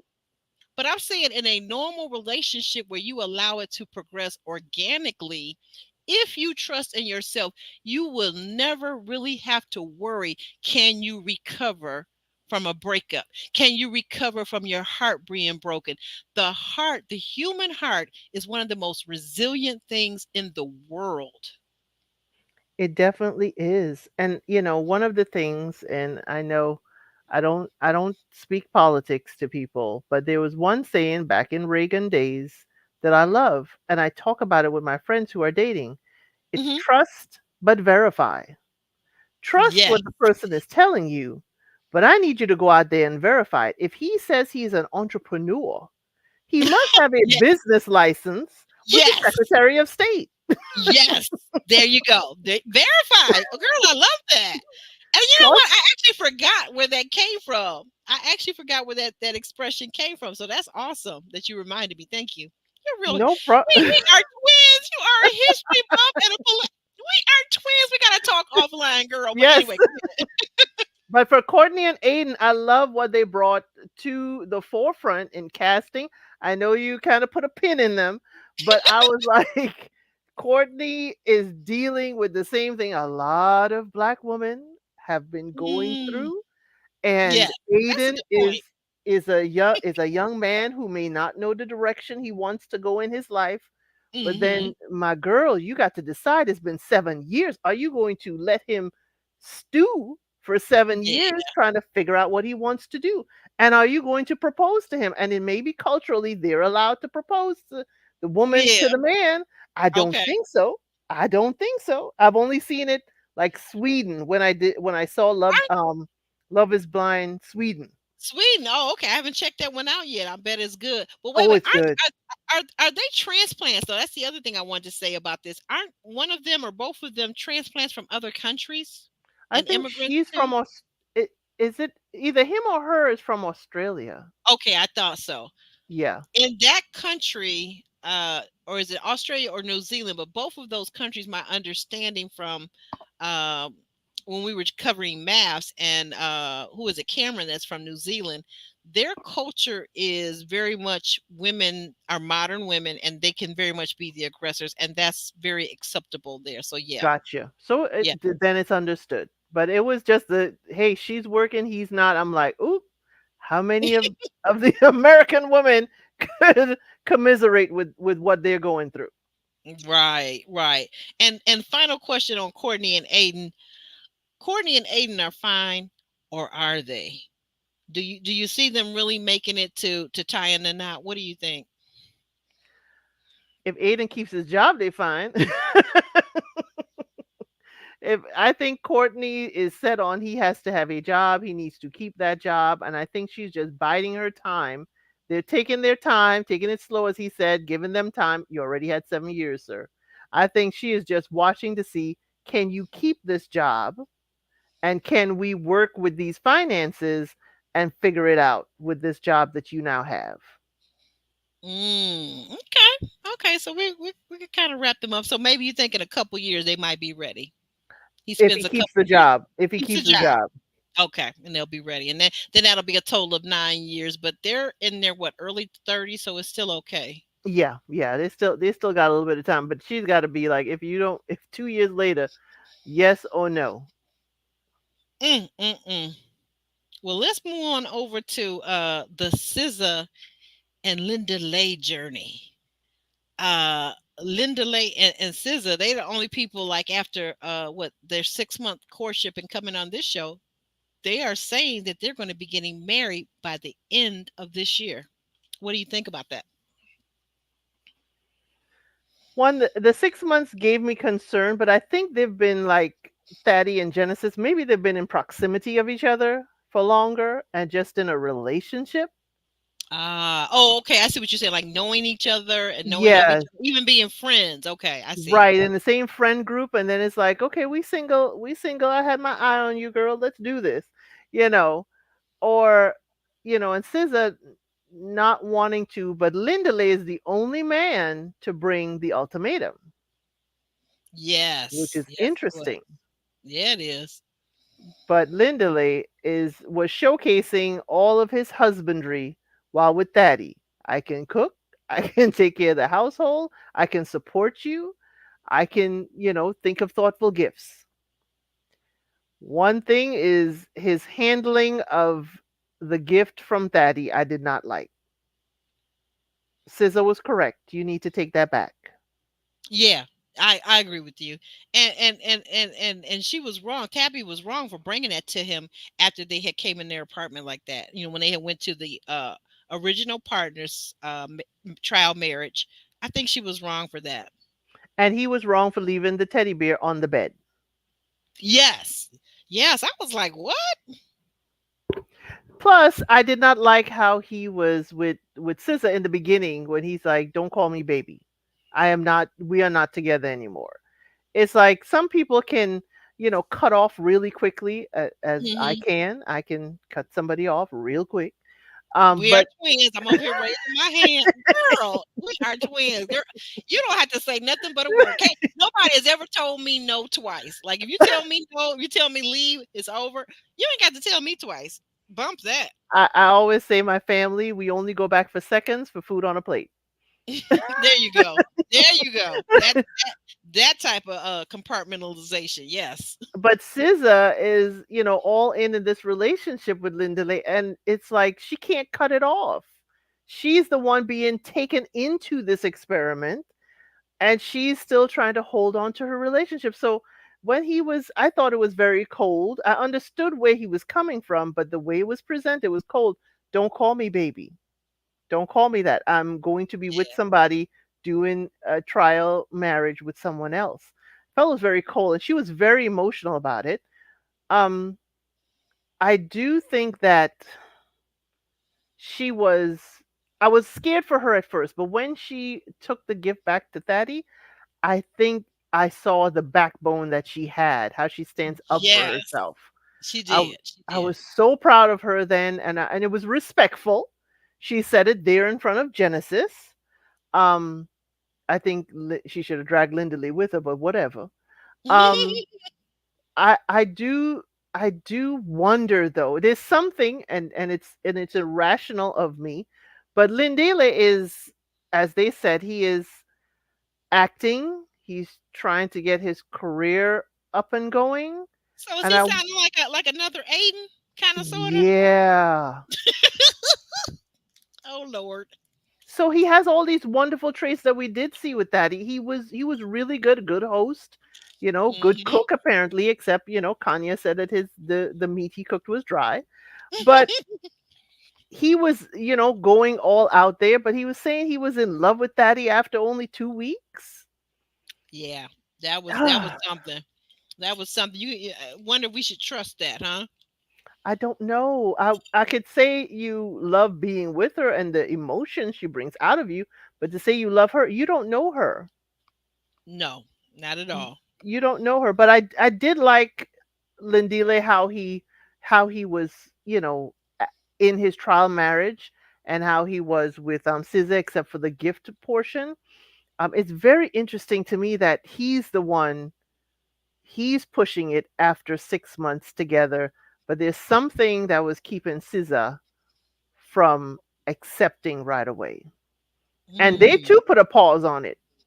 Yeah, they did. Well, but now what he's saying now, maybe during the show, but what he's saying here on the reunion is that but by the end of the year they're going to be married. But I don't know. Maybe is he being too optimistic? You think?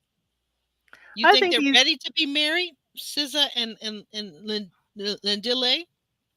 um based on what we saw there, I could see SZA is very emotionally invested with him. I could Mm-hmm. see he is, put forth an effort in his relationships.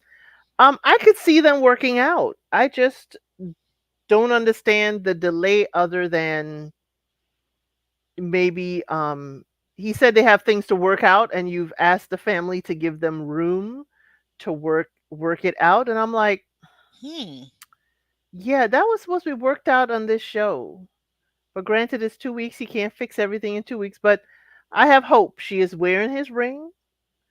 They are still sitting there together. She is still giggling. I have hope for them, and I hope he is not just saying by the end of the year just to take the heat off of him in the conversation. Ah.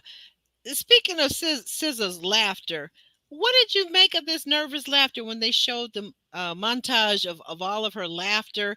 And what did you make of too? Let's talk about this first, then we'll come back to just the laughter in general.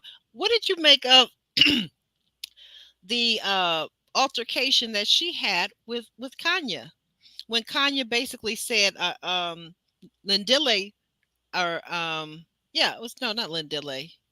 Wait a minute, am I missing something here? I got the wrong people. No, It was SZA that went to talk to Kanya, yeah. Kanya, right? Okay. Well, then Kanya said, "Get your fat bum arse off of here. You are ghetto. You are hood. You are a hood rat. Get out of here." What did you make of that whole altercation? It certainly showed that Kanya, was like a dragon lady. Hmm. She did not wish to have a conversation with the new woman with Katiko. Yes. I think for her, for Kanya, even though her behavior is not acceptable, her words are not acceptable.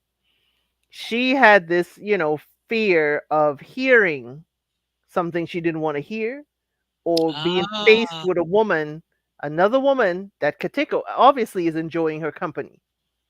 Because she Hmm. was seeing it with when she was talking with Isaac and seeing them walking along the grounds, and oh my gosh, her laughter and da da da. And I know Katiko is faking his laughter. She was in fear. This is a woman that Oh, was, I never that never crossed my mind because she came across as so cocky and so sure of herself. But that makes uh, sense now. yeah, Okay. you might be taking my man from me. Mm. I can't have you around me. I can't. We can't sit down and talk, be friends. He might leave this experiment with you and make me And look like I got egg on my face. and to your point, because Kay, he definitely was enjoying SZA. Yes. And she has a wonderful, bubbly personality. Even when Mm-hmm. she was chastising Lindile about the shirt, she still Mm-hmm. had a warm personality. I do like Very. SZA.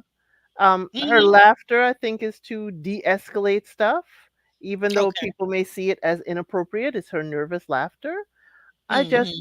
that whole altercation, and I notice Kanya only apologized for body shaming her That's it. That's all. because I don't want these internet streets to keep on coming after me. That's what it was, girl. That's what it was. But can we say this? Can we say this? Can we say Kanya looked fabulous? Yes, yes, Fabulous. she I looked love that. fabulous. She looked fabulous. Yes, Her hair, finally, fabulous. yes. But my thing with she had basically no emotion, and we'll get to them when we get to them. But Yeah. yeah, she looked fabulous. But the altercation with SZA, Hmm. I will only give her that this is the other woman, and I refuse to sit down and talk with the other woman. Uh, Although we are here in all of this, and SZA just wanted to have a conversation. You could hear her out. And even right. if you didn't want to hear her out, go inside, close your sliding door, turn off the light on the porch, and close the curtains. There Leave was a her better out there. way of, yeah, Yeah, there was a better way of handling it. And to add the body shaming into it was like adding insult to injury. Okay. Um, so with that said, here's the question put to you. Are SZA and Linda Lay, in your opinion, ready to marry anyone? Are they I think mature enough? Do they have all the preparation in your estimation? I think they can get there, and I think they Okay. can get there with each other. I do like his, response that they have some stuff to work out before they get married. I do Okay. agree with that. I have hope for them. My thing is, since Lindile was the one who brought the ultimatum, what were SZA's hesitations? And has he overcome those hurdles?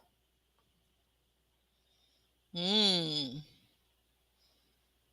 Okay. But 6 months in, yeah, I can see it with them. He doesn't get into anybody's drama.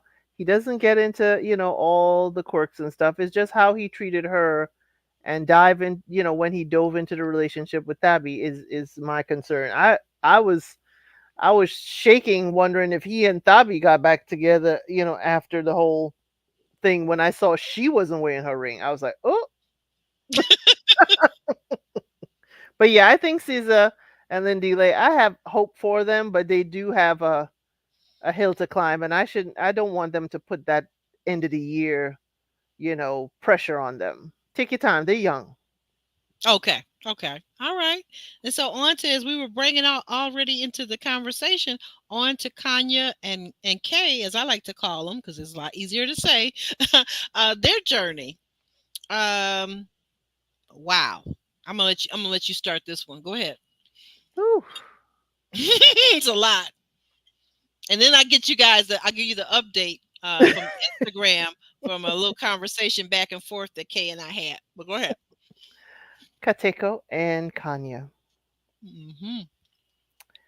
I When he said he'd never seen that behavior from Kanya before, I don't believe it.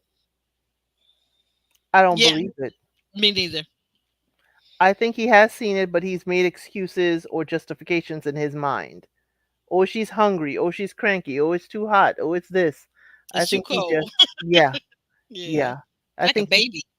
right. He enables her.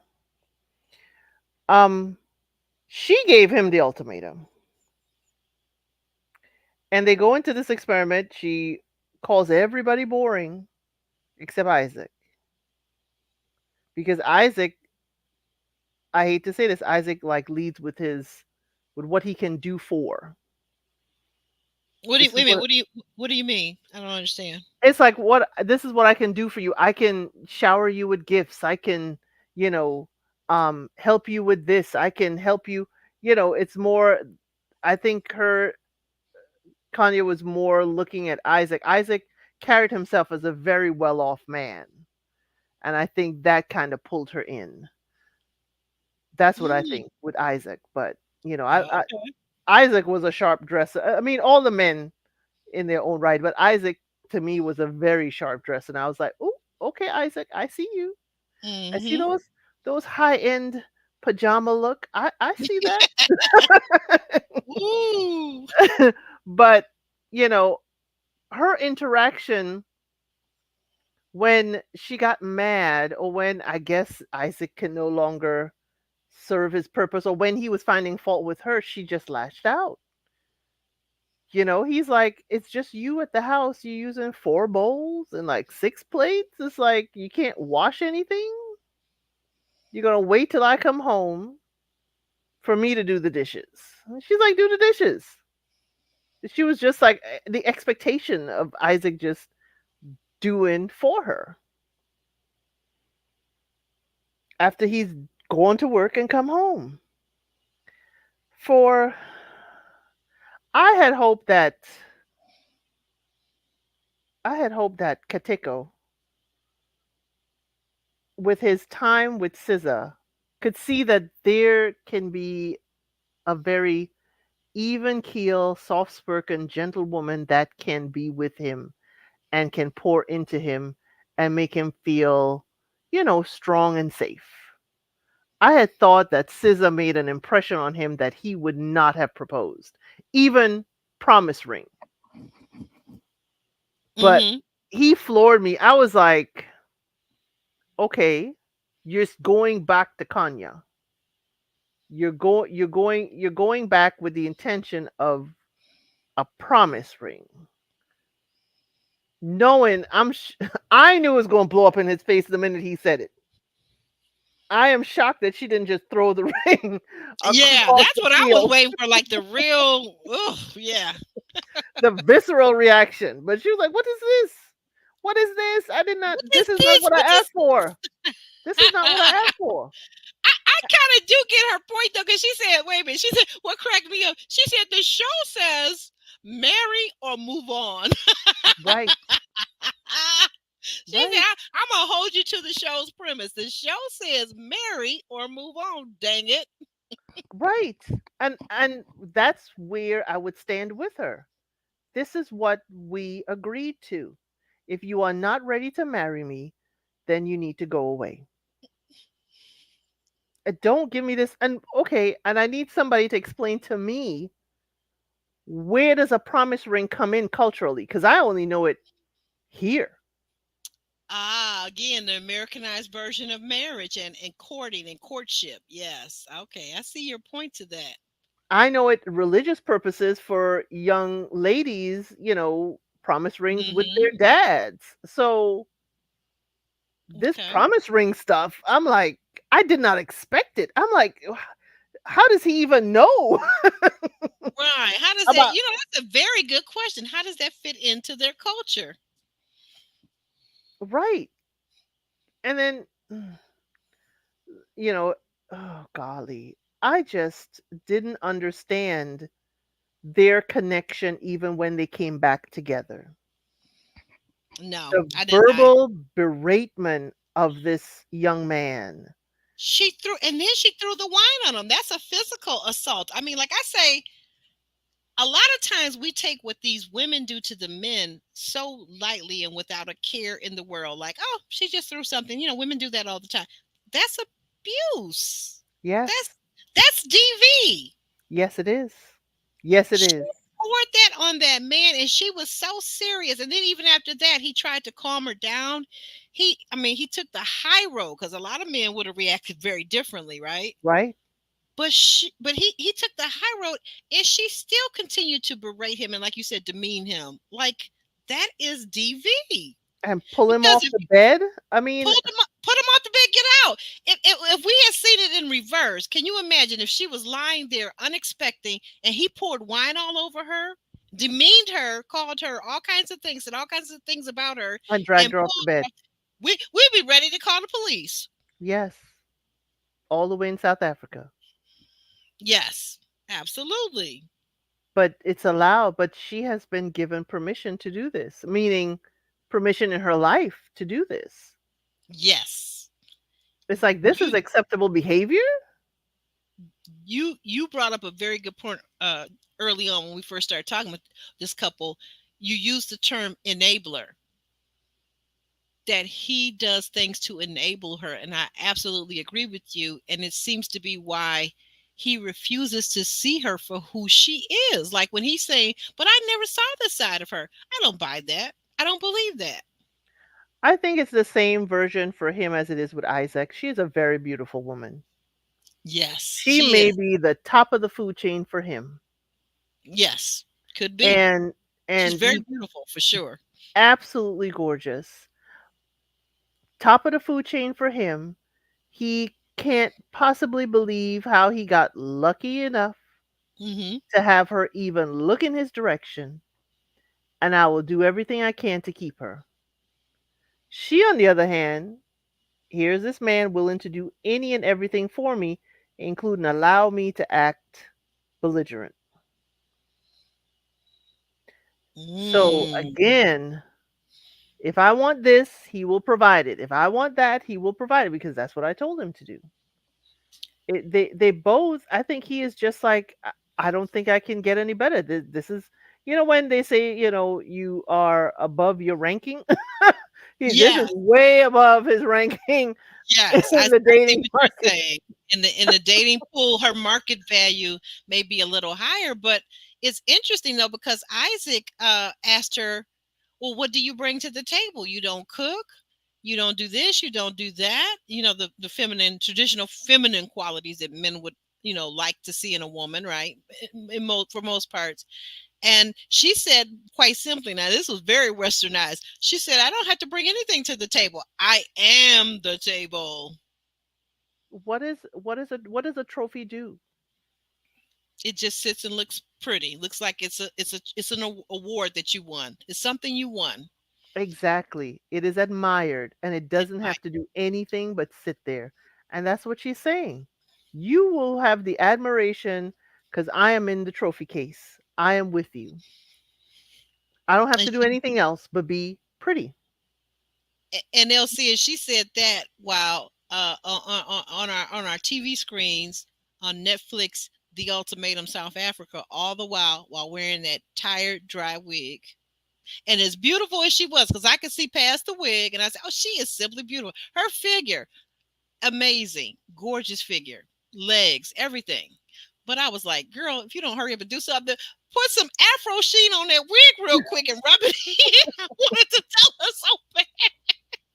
For me, and it's my own viewpoint. It's my own viewpoint. I wasn't always, but in my 30s, I started wearing my natural hair.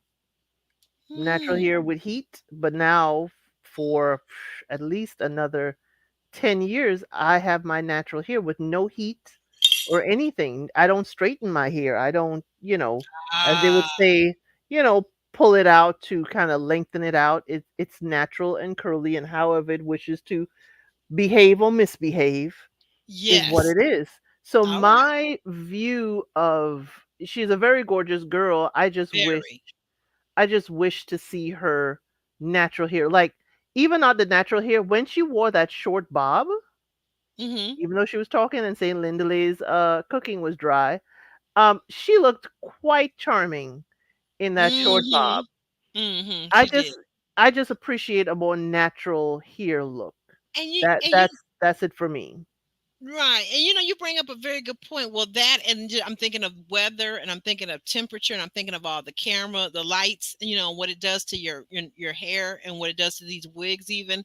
But the other thing of it is I'm just thinking about her facial bone structure. She has a very small face. It's one of those things like do you remember way back when Halle Berry first came out and she had her hair and it was Yes, long.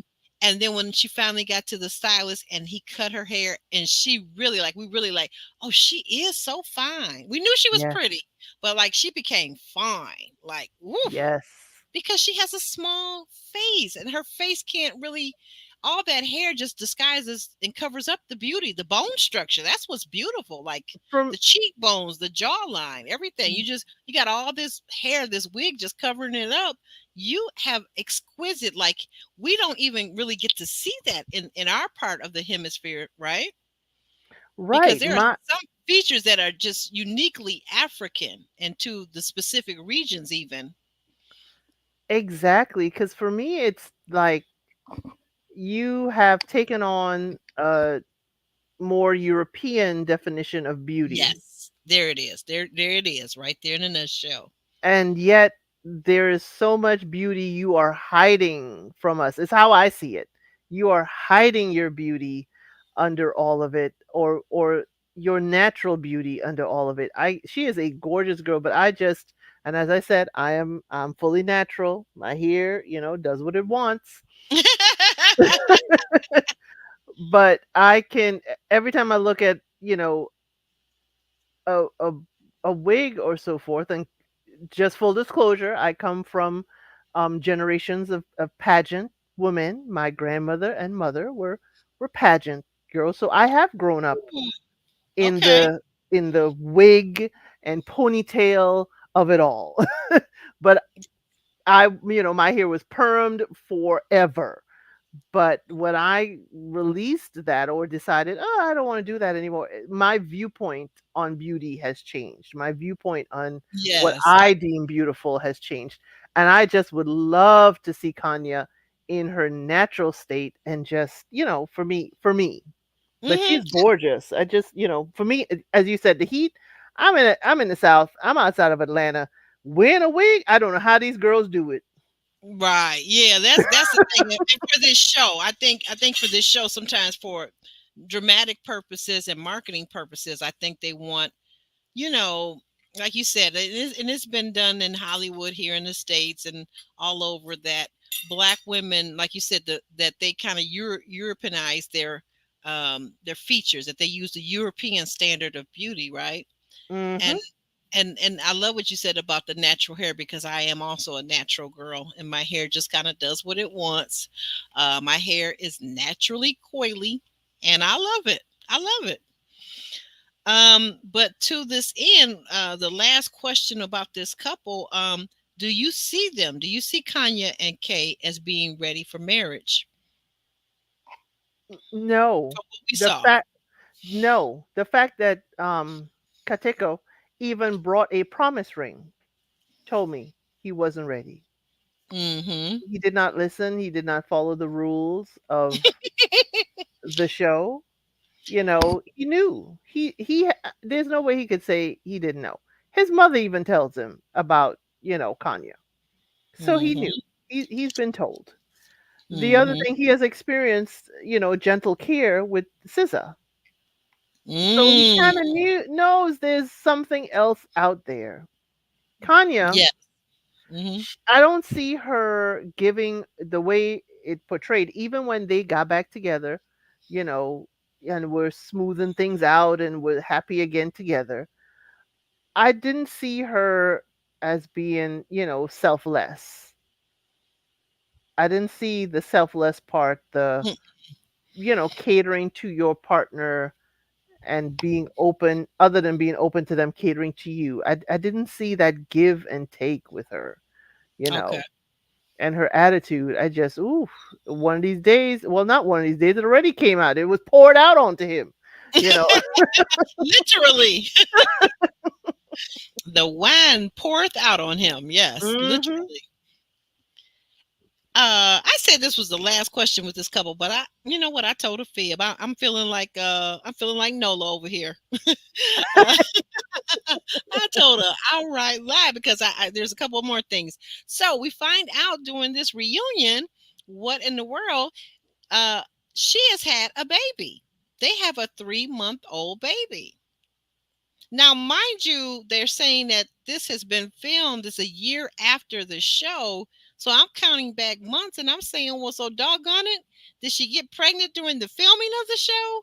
Or did she get pregnant right after? Because that's awful close. Because 9 and 3, at least my math. Let me get my calculator out. 9 and 3, I think is 12. What you think?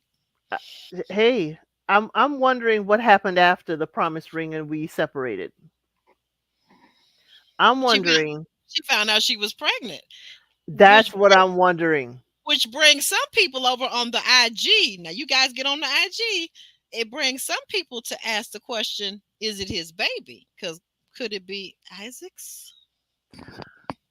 I don't agree with that because if Isaac would potentially be there, I think Isaac would have Yeah, spoken up. I I think do think Isaac that. is like Ruth. He would have spoken up, and he, in his talking to Kateko, the way he talked to him about, dude, how do you work with this, deal with this, whatever. I think he would have told him. I think Yeah, he would have told him like, hey, she and I, have done, more than we know each other biblically, basically. I But think the first week, let me jump in here real quick. I'm sorry.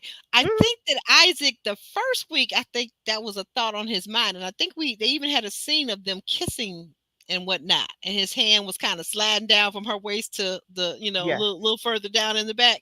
But I think after that first week, when he found out that she was not a cooperative person, she's not a Mhm. person that you partner with easily, she doesn't compromise, and she shouts and she yells and she wants what she wants, and she's like a 5-year old, like a child. I think after that first week, I think the illusion of Kanya was removed from Isaac's view, and he could see her for who she is, unlike her man Kay. Kay couldn't see who she really was. But I I'm that kind of agree. person too. Like, to me, you can be the most handsome guy and I could be ever so attracted to you. But when you start showing me lack of character, no values, we don't share the same values or whatever that thing is, you just look so ugly to me. It don't even matter. Now, my girlfriends would be like, "Girl, you letting him slide away?" I'm like, "Yeah." And because it don't really matter if you ain't got that character. As the old people would say, ugly behavior. Ugly behavior. There you go. Thank you. Ugly behavior. Ugly behavior. Because no matter how attractive you are, it's like that quickly diminishes, your cool points in my head. Because Mhm. the thing is, if you can treat a stranger like that, you will treat me like that. Mhm. It's just a matter of when. You will treat me like that. Yeah, and then that was so rude of her. It makes me laugh though. It was so rude of her to come back and talk to him after Isaac, what he went through when he found out about his woman cheating on him with Nola. That was so rude of her to keep him up all night. At 4 o'clock in the morning, they got video of her still chatting. Like, what are you talking about? My heart is broken. She didn't even try to console him. It was all about her once Yes. again. All about Yes. her. Yes. I mean, she was just experiencing SZA and Kateko having, a good relationship, and now SZA wanted to talk to her. Meanwhile, Isaac has been cheated on, Yeah. and What there's no room for him. No room, none. No, no, there wasn't even a pat on the back. I didn't see none of that. Like, she had no compassion. Like, dude, whatever. Let me get back to talking about me, my favorite topic. This is how I am affected. Okay. Okay. Yeah. This is what's really going on in the world. It's about me. But so I'm over on Kay's page on IG, and I just left a quick little note to say, because I was reading some of the comments, and some of the comments are, to be honest, a bit brutal, because I knew people were going to come for him. They're like, "Well, you're with that woman, you're just as crazy as her. You deserve each other." And there were a few people, there were some people that were saying nice things like, you're a good guy, you deserve better than her, better than Kanya. But I left him a note and he responded back. And then as I was going down reading, the thing of what I discovered was, apparently, now, according to the IG, allegedly, according to the IG, something happened. He didn't get into the details. Something Hmm. happened. The police had to be called, and now they're no longer together. And it's permanent. He says there will be no going back this time. No going back. Wow. So I'm waiting to hear back from him, from my DM, to find out if he'd be willing for you and I to interview him. Because That I would love to hear more. details about this, but it's so sad that there's a baby involved. Right. I would like to hear more details with the show. I don't know if their judicial system is like ours and maybe he cannot speak, about it too much because, Okay. he's going through litigation. But there's so much more to About the learn show. from him. Yeah. Yes. And just his connection with both Kanya and SZA. And Mm, after the cameras, like, how did y'all get back together? The joyful parts of having the kid. How did y'all learn that y'all were expecting, and that kind of thing. I would like to know, but do I don't really, for me, like we said before, we don't need closure. We're people who don't need closure. I don't mm-mm. need to know what happened because I already saw her pour the wine and drag him out the bed. Right. Yeah. So yeah, for us, we already saw what it was. And we already saw that even if he married her, we saw what he would have to be dealing with. And you know something? I knew from the first episode when she said on that first episode, when she said they were talking about how they met, and at first they were being very PDA with the PDA, they were being very affectionate, but then Hmm. she got really cold and she said, like she seems to have that switch too, which is kind of can be a dangerous thing if you use it for bad. Like that could be was it Kojo says that could be part of the dark arts. Yes, I love You to say have the that, the dark art. ability, right? Like if you have the ability to shut yourself off to your person without, just in a moment's notice. I saw her shut herself off, and then she said to him, she said, "But yeah, but you weren't my type at first." And I said to myself, I said, "There's no way." In that moment, I already determined that what I knew what it was going to be, because in that moment, I said, no woman who really loves a man, even if she thought that back when 2 years ago or whatever, however long they've been dating, even if she thought that back then, now that she's in love with him, she would never say that to hurt his heart. Right. I knew what it was then when she said that. I said, "Uh oh, he's in for a world of pain." But her similarities, and I hate to say do because I do like their points about Isaac, I do like, but their similarities about choosing each other and why they chose each other, she and Isaac, was to kind of the way they chose each other was poking at their mate. Nobody else here was Ooh, interesting except for Isaac. And Isaac is like, I had a wonderful time with everybody except my ex. They have that mm, little bit of a petty bone in them, in their ah. similarity. Oh, so you think? Oh, wait a minute. So you're saying that Isaac and both Isaac and Kanye have a little bit of that petty bone in them? Oh yeah, the way they did it, the way they did it. I always Mm, say the old people have a saying. It's sometimes not what you do, is how you do it. right, So right. how they chose each other. So I knew her. I knew when I already peeped Kanya. I peeped her early on, and I said, you know what? Maybe it's my own issue that I'm seeing her in this light. And then when SZA got up and left the table, and she's like, "Why should I comfort her?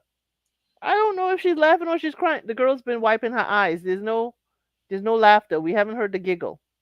Mm-hmm. I was like, okay, I'm not distorting it for my own from my own viewpoint. She's not comforting. She's not there. She's just, it's for me. And if it Mm-hmm. is if it doesn't serve my purpose, then it Mm-hmm. needs to go. Ooh.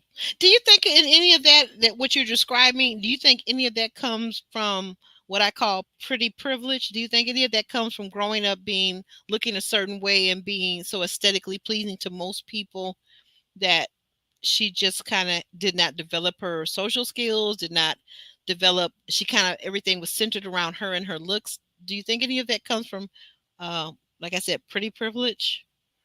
It does, but in looking at the pretty privilege, the grace I would give her is I feel very sorry for her and those who are in pretty privilege, Mm-hmm. because it comes from also a deep fear and insecurity in to me.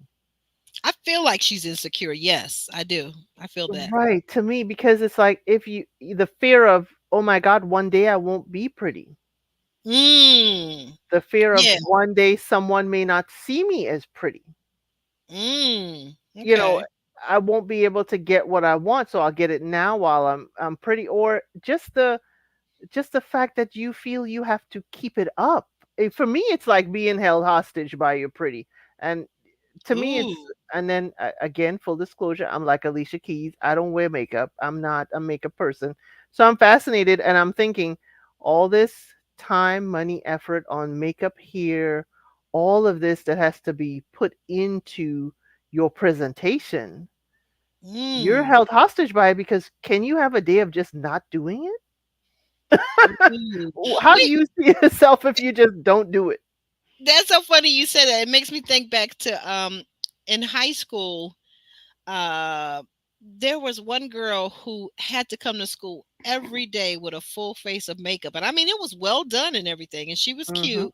But the guys got to talking and they got to whispering and they were saying, well, what does she really look like though? We've never seen her not even one day without a Mhm. face full of makeup. She would go to gym class and go swimming, so take it off and put it right back on before she left, the shower Right. room.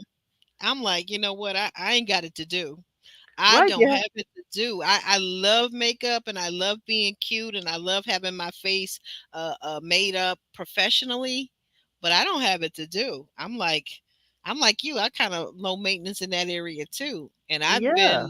I've I've been in a career and a field where that was the thing. Like I did traveling with the auto show, commercial Mhm. model, and all of that. And it was about the makeup and the face beat. But in my personal life outside of that, I never really cared that much about it. Like I'm going to put on a little bit to go out, but it wasn't that serious. Like what?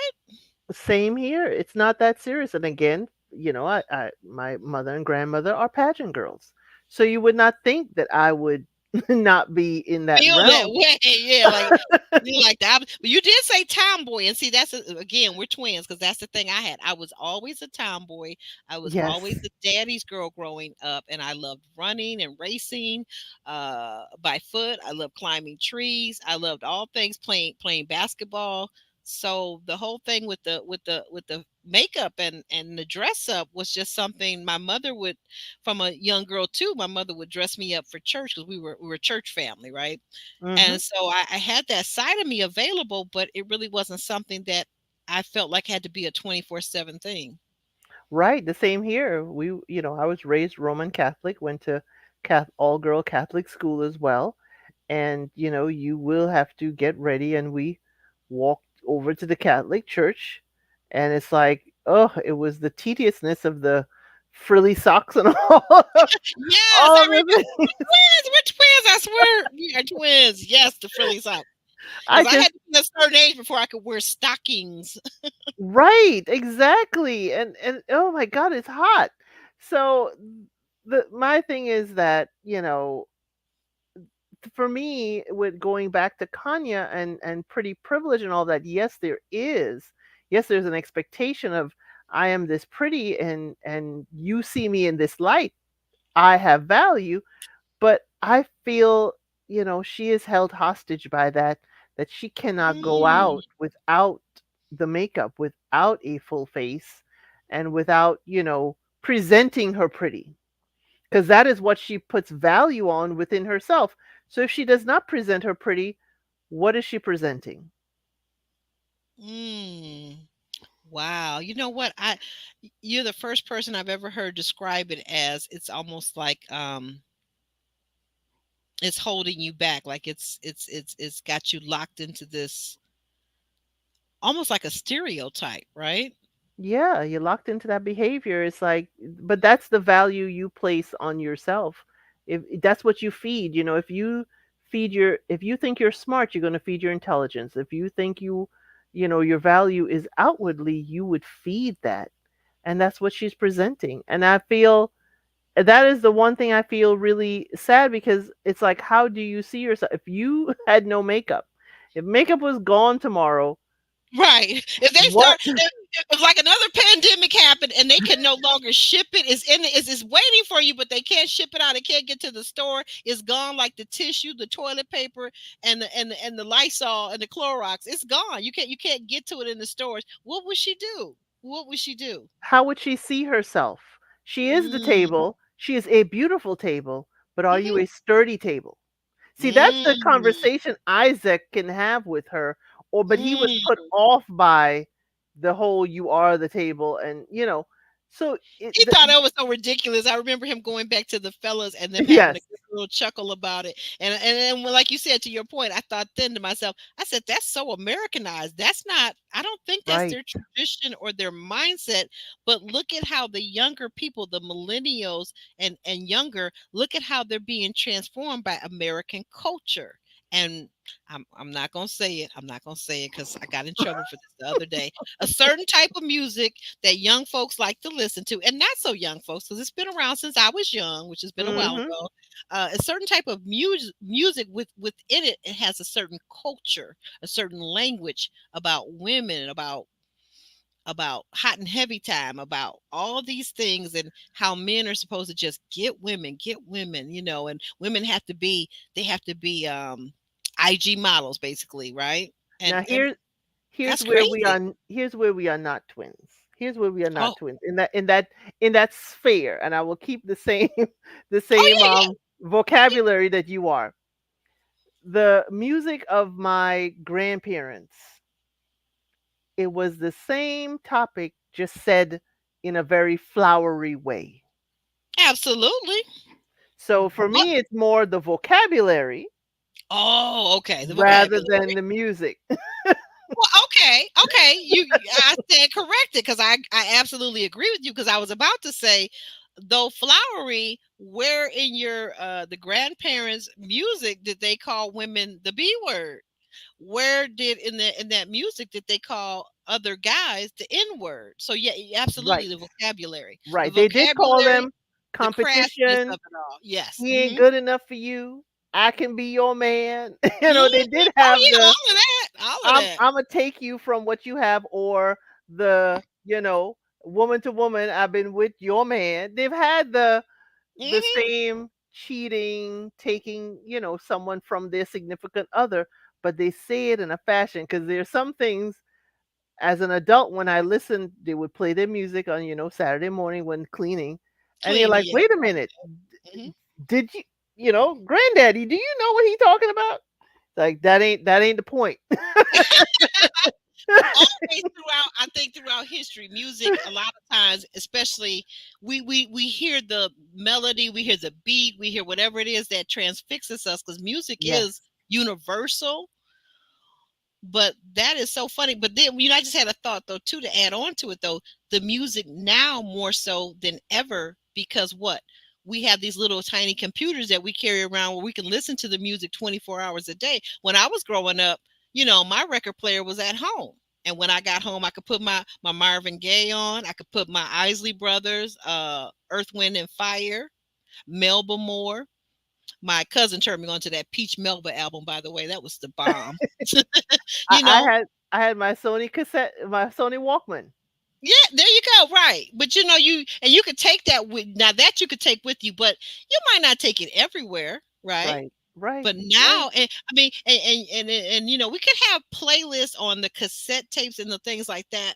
But I'm saying, but now these kids like, and it starts very young because people buy cell phones and give cell phones to their kids at such a young age, and no idea some of the parents to monitor what they're watching and what they're listening to.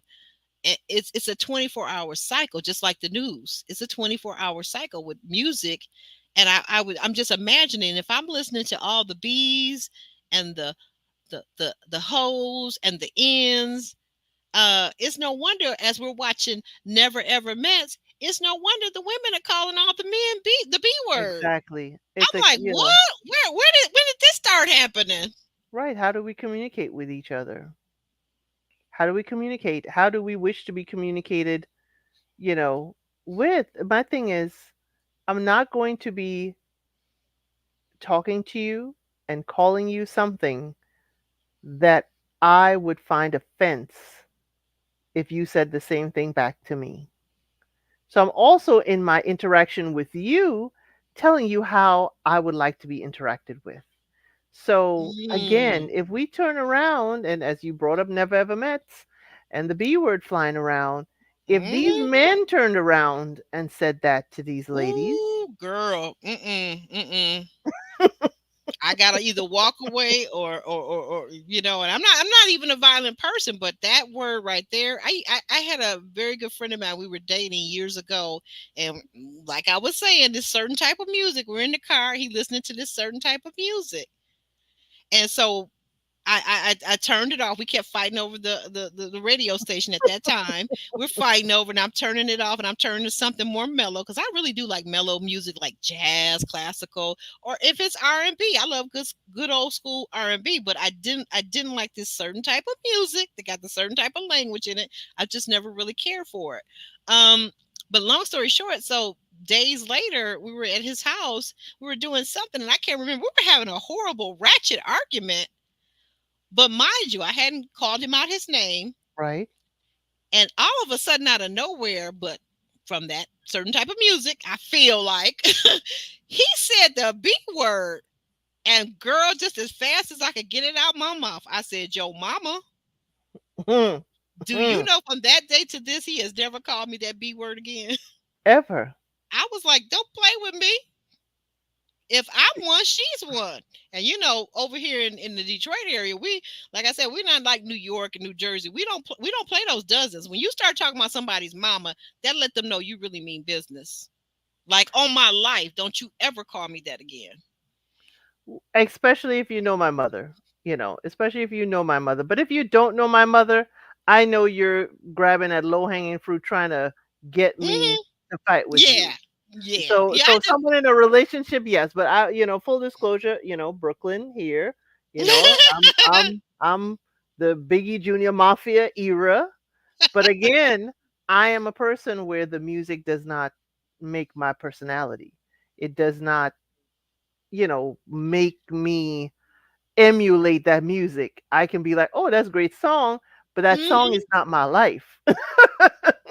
I think like IG and like a lot of media, I think that's a good point, and I think that's great for you, and I think it's also very good for me. But I think that as a person that looks at it from how other people perceive it and how they behave behind it, I think that's not true for everybody. I think it's a Right. certain strength of mind that we have, and maybe depth of other things that we listen to that we don't get locked into that. Exactly. I do agree with you. Just like the same thing with my kids. I'm like, you cannot allow this to tell you who you are or to, pour into your personality. That music is on the shelf. Like as you said, we didn't take it everywhere with us. When you finish with the song, put it on the shelf because that is not your life. I love that. Now, see, I love that. If more parents were teaching their offsprings, if they were teaching them to sometimes put it up on the shelf, because it's not like you said. It's and actually, I got into another content creator. I was on another channel, and I kind of expressed that, and they were very quick to say, "Well, no." It's not the music, la la la la la la la. Which, like I said, we're gonna disagree, agree, disagree, and agree to Hmm. disagree. But I love that what you're saying, that for parents to take the responsibility, and just like I was saying earlier about education, about Black history, take it upon yourself. If you had a child, if you created a child, take it upon yourself to be that child's teacher, because that's really part of parenting, is teaching how you fit into the world, who you are, where you came from, where our people came from, what have we been through. Because if you think about, like, for example, the Jewish community, that is a very big part of their tradition. They're going to always keep that Holocaust alive. They're going to talk about it. They're going to be about it.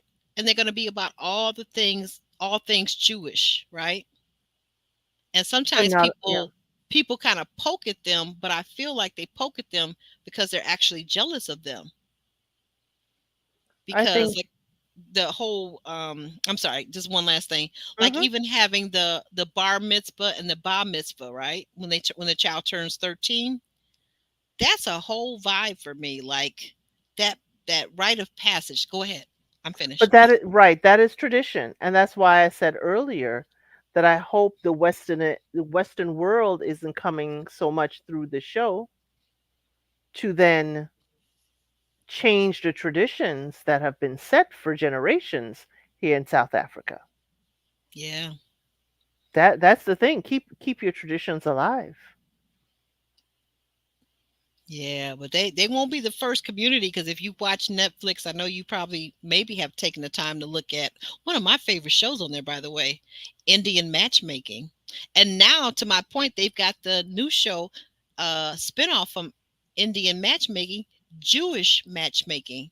Now, why do they have these shows, Indian matchmaking, Jewish matchmaking? Because these people are very committed to staying within their culture, their community, right? Right? And traditionally, they have been put together. Because I remember, like growing up here in Detroit, we have a very large Jewish population, and I happened to live in a suburb that was predominantly Jewish at the time. And there was a back then there was a paper back in the 90s. There was a local kind of like I want to say a paper. I'm looking for the right word, but basically let's just say paper, and Mhm. um and in it they would have a section for dating. And I noticed that after a while they started putting in there, if you basically in nice terms, I can't remember the wording of it, but in nice politically correct terms, basically, if you're not Jewish, don't hit us up. Like, we ain't trying to date you guys. You other guys, you Gentiles, we don't want you. Right, it's trying to keep up with tradition. Just like the Yes. same thing with Thaddy and Genesis and Lindila and Caesar. It's like you have to follow our traditions or we don't want you marrying the young lady from our village. Yes. There you That go. they're saying the same thing just in a different way. In a different way. Absolutely. Absolutely. Um, but coming back full circle to Kanya and Kay, are they ready to marry anyone, do you think? Is Kanya ready to be a wife and is Kay ready to be a husband? Or what are your thoughts on it? I would say no in a sense of they are still learning to be parents and they're going to be Good point. learning to co-parent. And Yeah. that in itself is its own transition to be able to, you know, raise and take care of your child. And now you're doing it according to the updates separately. Um, the other thing is, I feel for Katiko is everyone now has seen the experience with the mother of your child. It will be hard pressed for a young lady to wish to subject herself to Kanye's personality. It's going to need a strong woman because all I'm seeing is her speaking to your new significant other the way she spoke to SZA. Ooh. Can you imagine years from now? He is serious about someone, he wished to marry them, so of course they will have to interact with his son. Absolutely.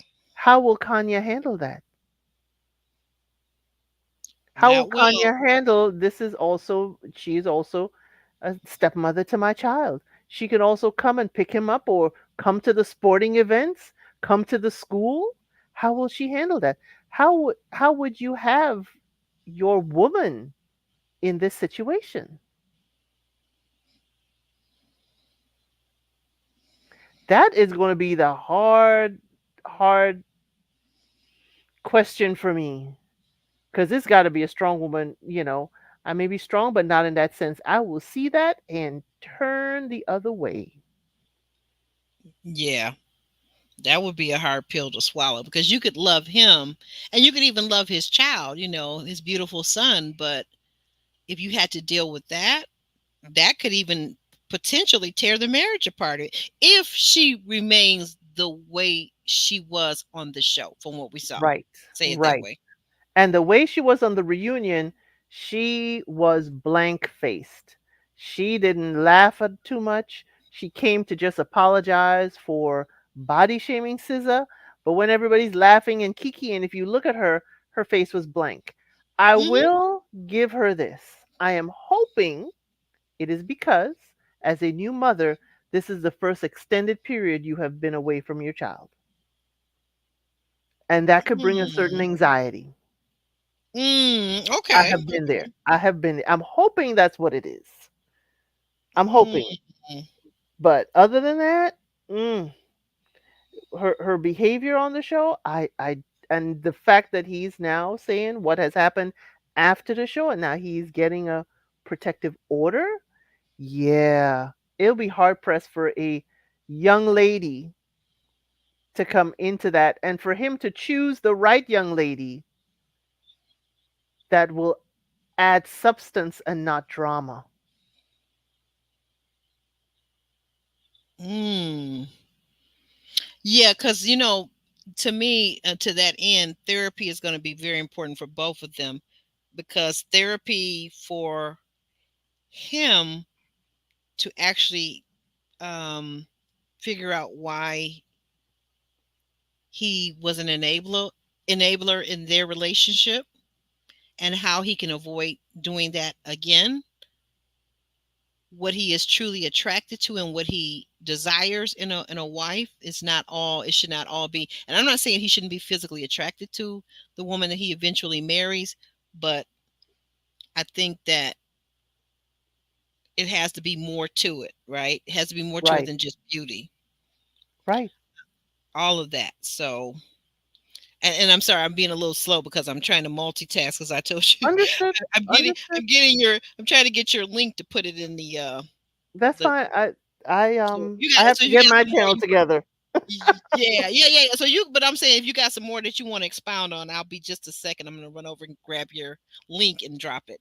Yeah, I think they can co-parent, they can learn, but there's a lot of heavy lifting to be had here. There's a lot of, forgiveness to be had here. Um, Hmm. Kanya has to, basically forgive herself and Katiko. You got to forgive that and what's going on in this, in the show and the situation. And then they both have to release the other. Because sometimes you're fighting because you're fighting to hold on. You're fighting for control. But when you are done with someone, when you are done with a relationship, if they go on to meet someone else, you are at peace with that because you have ended things even within yourself.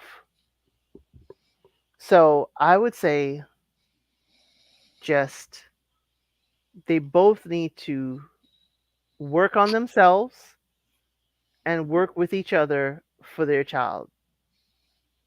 Yeah, you are absolutely right. If you were um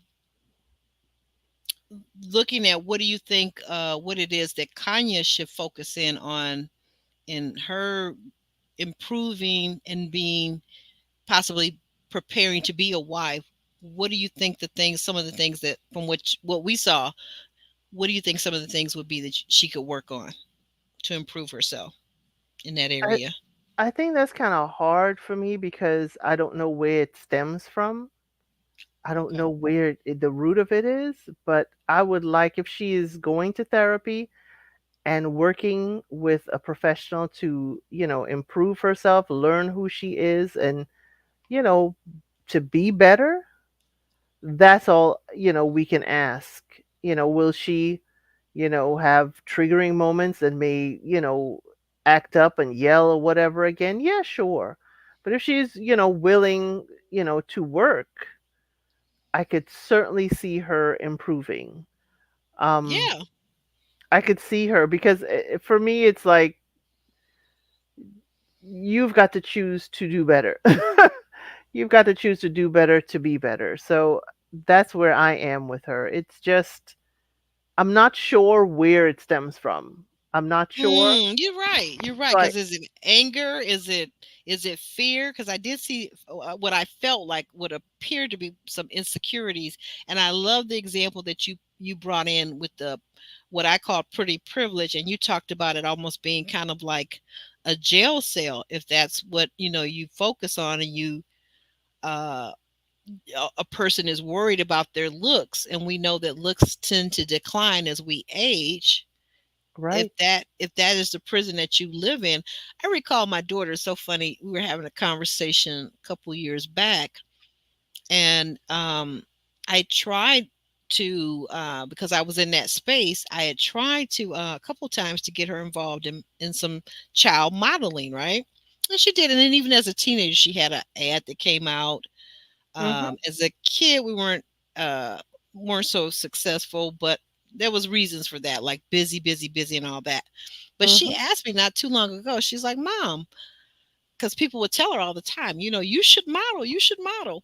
And she said, "Mom, why didn't you put me and involve me? You knew you had agents, you knew all these people, and you knew what to Mm-hmm. do and who to talk to, and it was an easy fix for her if I wanted her to do that." And I basically said, because I wanted you to develop all the other parts of you. The beauty was something that, fortunately or unfortunately, in some cases, it was something that came to you through genetics. Right. And you had it, and you were young, so we weren't thinking it was going to go anywhere anytime real soon. But I knew the importance of you developing your intelligence, what your interests are outside of being cute and being beautiful and wearing beautiful clothes. And I wanted you to develop that. And also, having been in the industry, I also knew there's a whole lot of other stuff which we're seeing with this Diddy thing, right? That can come with that world. Right. Some things that I, kind of ducked and dodged and drove my way around. And I wasn't so sure my daughter had that personality as a teenager that she would have been able to duck and dodge the things that I was able to duck and dodge. Let's say it that way, right? So, Right. Yeah. so it really, really wasn't important for me for her to be a model. And then I thought to myself, I said, well, if you wanted to do that once you were of age, why wasn't that something that you pursued? Because that's how I did it. Like, nobody helped me at all. Like, I mean, it was a determination. I will say my aunt told me at a certain age, she said, you're very photogenic, blah, blah, blah. That kind of Right. struck a chord in me. And I started taking some classes for acting, and I just decided to do it. Right. But at the time, nobody in my family, nobody in my community had ever modeled. Right. We just looked at and saw certain things and said, "Oh, that's a model. Oh, okay." Yeah. But I Yeah. wanted her to long story short, I wanted her to develop herself, and especially as a woman, because if as women, I feel like if we put all our emphasis on how we look, and that's why I say I kind of laugh at the whole IG model thing. And then now it's even worse, because now, even back in that era, you didn't have women. Well, they would maybe get a boob job, let's say that. But now you got Right. women getting boob jobs and BBLs and all kinds of stuff, and some of Right. them dying trying to look beautiful. Right. They're just, held to an online standard of beauty that can be airbrushed and changed to fit Photoshopped. a certain aesthetic. So, I do see that she can work on things. I don't know where the root of it is, but I think she needs to give herself permission to be softer, permission that it's not a sign of weakness, that she can just be nice and kind. It's like, where does that come from? It's kind of like we said before, where does that masculine energy come from? She's got to figure it out. Now for him, this Kanya is in your life forever. She's in your life forever, connected, Forever, ever. right, connected by your child. It just, it's again, it screams to me the Western world. I like how this showed us that even in another continent, this happens. Yes, the People like to say they wish to mhm. leave the United States so they don't have these problems. This people is, are people are people no matter where you go. there you go. No matter which continent, this is a clear showing us that you can escape, but you're not going to escape the people and the personality traits. Because as I told you, Love is Blind Sweden, there's some similarities. There's Ooh, some, we're gonna talk offline about that because I want to oh, hear more about yeah. that. I So, have so not watched. In fact, I didn't be honest. I didn't even know there was a Love Is Blind Sweden. I knew Australia, I think, but I well, didn't know Sweden existed. all I of mean, these a is show. yeah, all of these, Ariadne usually keeps me abreast because she'll be like, "Do you know there's Love Is Blind this? Do you know there's a Love Is Blind Habibi for the United for the Arab countries? Did you know that was coming?" She keeps me up to date with the foreign stuff because we watch um oh Oh, my okay. gosh, we watch Married at First Sight Australia together. I love So that. I love and UK. I love both of those. yes, I love. They're so yes. much better than the United States. So much Yes, better. the pattern and the structure of it is so much better. Yeah. So I loved this ultimatum, especially on the Mm, heels of the previous ultimatum in the US that was so well done to let us hmm know also in the rainbow community they got the same issues. It is it Yeah. is not People are really, truly, honestly, they are people. yes. Ari, if you're still in the chat, would you mind if I made you a moderator? Are you still in the chat? Would you drop down a thumbs up or a yes or however you want to respond? Um, because I gotta talk to you too, young lady. But that is awesome. So you don't think that either one of them are ready to marry though, to sum it up as we conclude. So to sum it up, kind of when we say people are people in the continent, no matter where you go in this world, people are people. So the one thing you got to know is yourself. If you know yourself, if you have done the work on yourself to be open to a relationship, be it marriage or otherwise, then the other stuff may come naturally. It ain't going to be easy. It ain't going to be, without, rigors. But the one person you got to know is yourself and what do you want? Hmm. Yes, I'm getting her channel, so I'm sorry. That's fine. That's fine. That's fine. I loved it. I love the international shows. I watch a lot of them, not all, but I love it to just show that people are people. I love it to see cultures are differently. It's like, oh my God, is this cultural or do I have an issue? It's like I love to see it and see, oh, this my Western lens, looking Yeah, and you know what? Some things I think too, as we're talking about it, I think some things are cultural, but I also think now that I'm seeing it, I've been in this space with recapping for a couple of years. I feel like some things now too I recognize are generational, and I think what men have figured out, and I hate to say this, ladies, but they already know, so I want you to know that they know.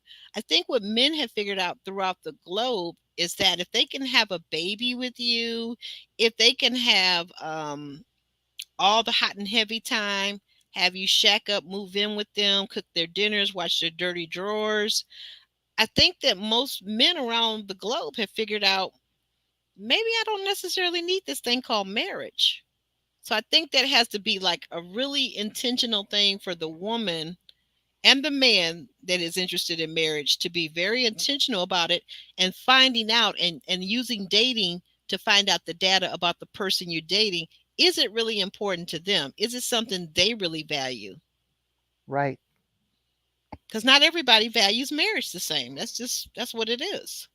right, Especially if they didn't grow up in one. I mean, you know what I'm saying, in an environment, because we have so many single parent households that a lot of people are growing up and thinking, and we're going to get to that tomorrow on the Never Ever Mets, where Millie basically says, as her man's trying to really comfort her about her situation, and she says, "But I don't need a man for nothing."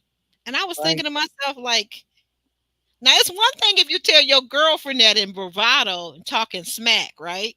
right, But if your man right there and you crying and he got his arms around you and being as sensitive and compassionate as this man is, and you tell your man that you don't need a man for nothing, that tells me I would bet $1 million to donuts that that girl did not grow up in a two-parent home.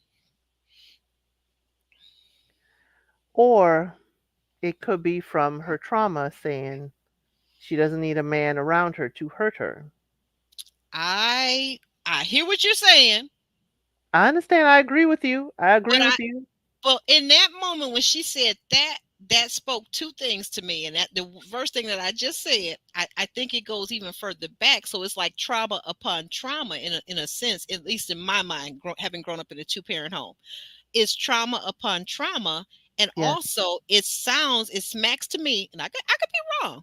It smacks to me though like something she's heard possibly her mother, auntie, grandmother say, like, because that's a saying that, and it actually is an expression in the Black community. I don't need a man. I've heard it, but the thing about it is, I never heard it in my home. Never heard my mother say it because my mother loved and adored my father, and my father loved and adored my mother, and they absolutely needed each other. Yes. So I don't know, but I'm not buying it. I'm not buying it. That young lady. I understand that she had trauma. She was SA'd. I understand that, but I feel like long before that there was some other things lacking and missing. Unfortunately. Yeah, or she has seen that trust cannot lie in that degree because she's not even open. The thing is, she would have to decide or look back, like, who can I trust? Because it seemed to me it wasn't just men she was talking about. It wasn't just guys. It seemed like I don't need anybody for anything. That's how it Mm, kind of came off as a bravado, like I can only rely on myself. okay, I okay. I, I kind of saw that. What do you think? Jay has a point. Jay has a point. Or she says, or possibly that Millie could have been in a two-parent home, but the father wasn't a safe space either. Now that, what do you think about that? That could be a possibility as well. It could be a Hmm. possibility as well because I could see, based on what she said about her trauma, that she's like she knew she wasn't supposed to be talking to those people or be close to those people. I can see that she could have a dad around who warned her about those people, and she still, Yeah, and when anything happened to her, he could have not been a safe space and say, "I told you not to go over there, and this is what you get." It I we was don't so know. we don't know. I was so, but you're right. We don't know. I was so sad for her. I was so hurt for her though in that moment, and that a lot of the points and parts of this latest episode of Never Ever Met. It's really bringing out a lot of very sensitive and triggering topics. But I was so very hurt for her. I was so very hurt that whole episode. I was too. I was too. It felt of a deep hurt, and then when she was, going after Chris and like, yeah, I said it. That to me was like, yeah, she's hurt and she's looking for a fight. Hurt and Mhm. looking for a fight. Oh wow. Well, to wrap it up, what did you think about this reunion? If you had to give it a grade, what grade would you give it? It was mild. It was That's the thing mild. I thought. The show, the 1 through 9 was like it was on fire. I couldn't stop watching it, and then to get to the reunion, I was like, okay, now we need some more mess up in here. It was We need some more. We lackluster. need some more drama. We need Lebo to go over to Ruth and smack the crap out of her. We need. And No. I said, oh my god, I know that's my Americanized side. Oh I'm my like, god. we need some more drama up in here. We need to have found out that Courtney was secretly really doing hot and heavy time with Genesis. We need something up in this mug. Although I hated it at the time, I would have liked to have seen, what was it, the Ready to Love back in the day when the gentleman left Thandi and went over to Riva. Mm-hmm. Yep. I would have loved if, Isaac would ask Ruth to go sit over by Nola and he take, Livo's hand and bring her over to sit on the couch together and say, "Well, we're Ooh. together. This is the lady I'm dating." That would have been enough drama for me, and it didn't have to do a whole lot.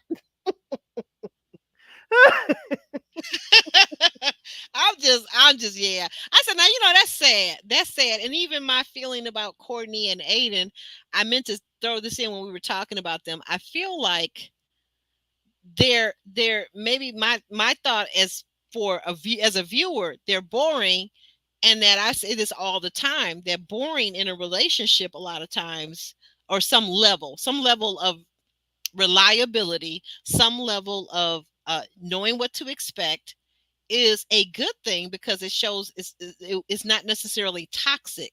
Like if I got to walk on pins and needle around my man, he's got to walk on pins and needle around me, and there's always all these explosions happening, like emotionally. I don't feel that's a safe space. But is it the relationship boring or are you boring?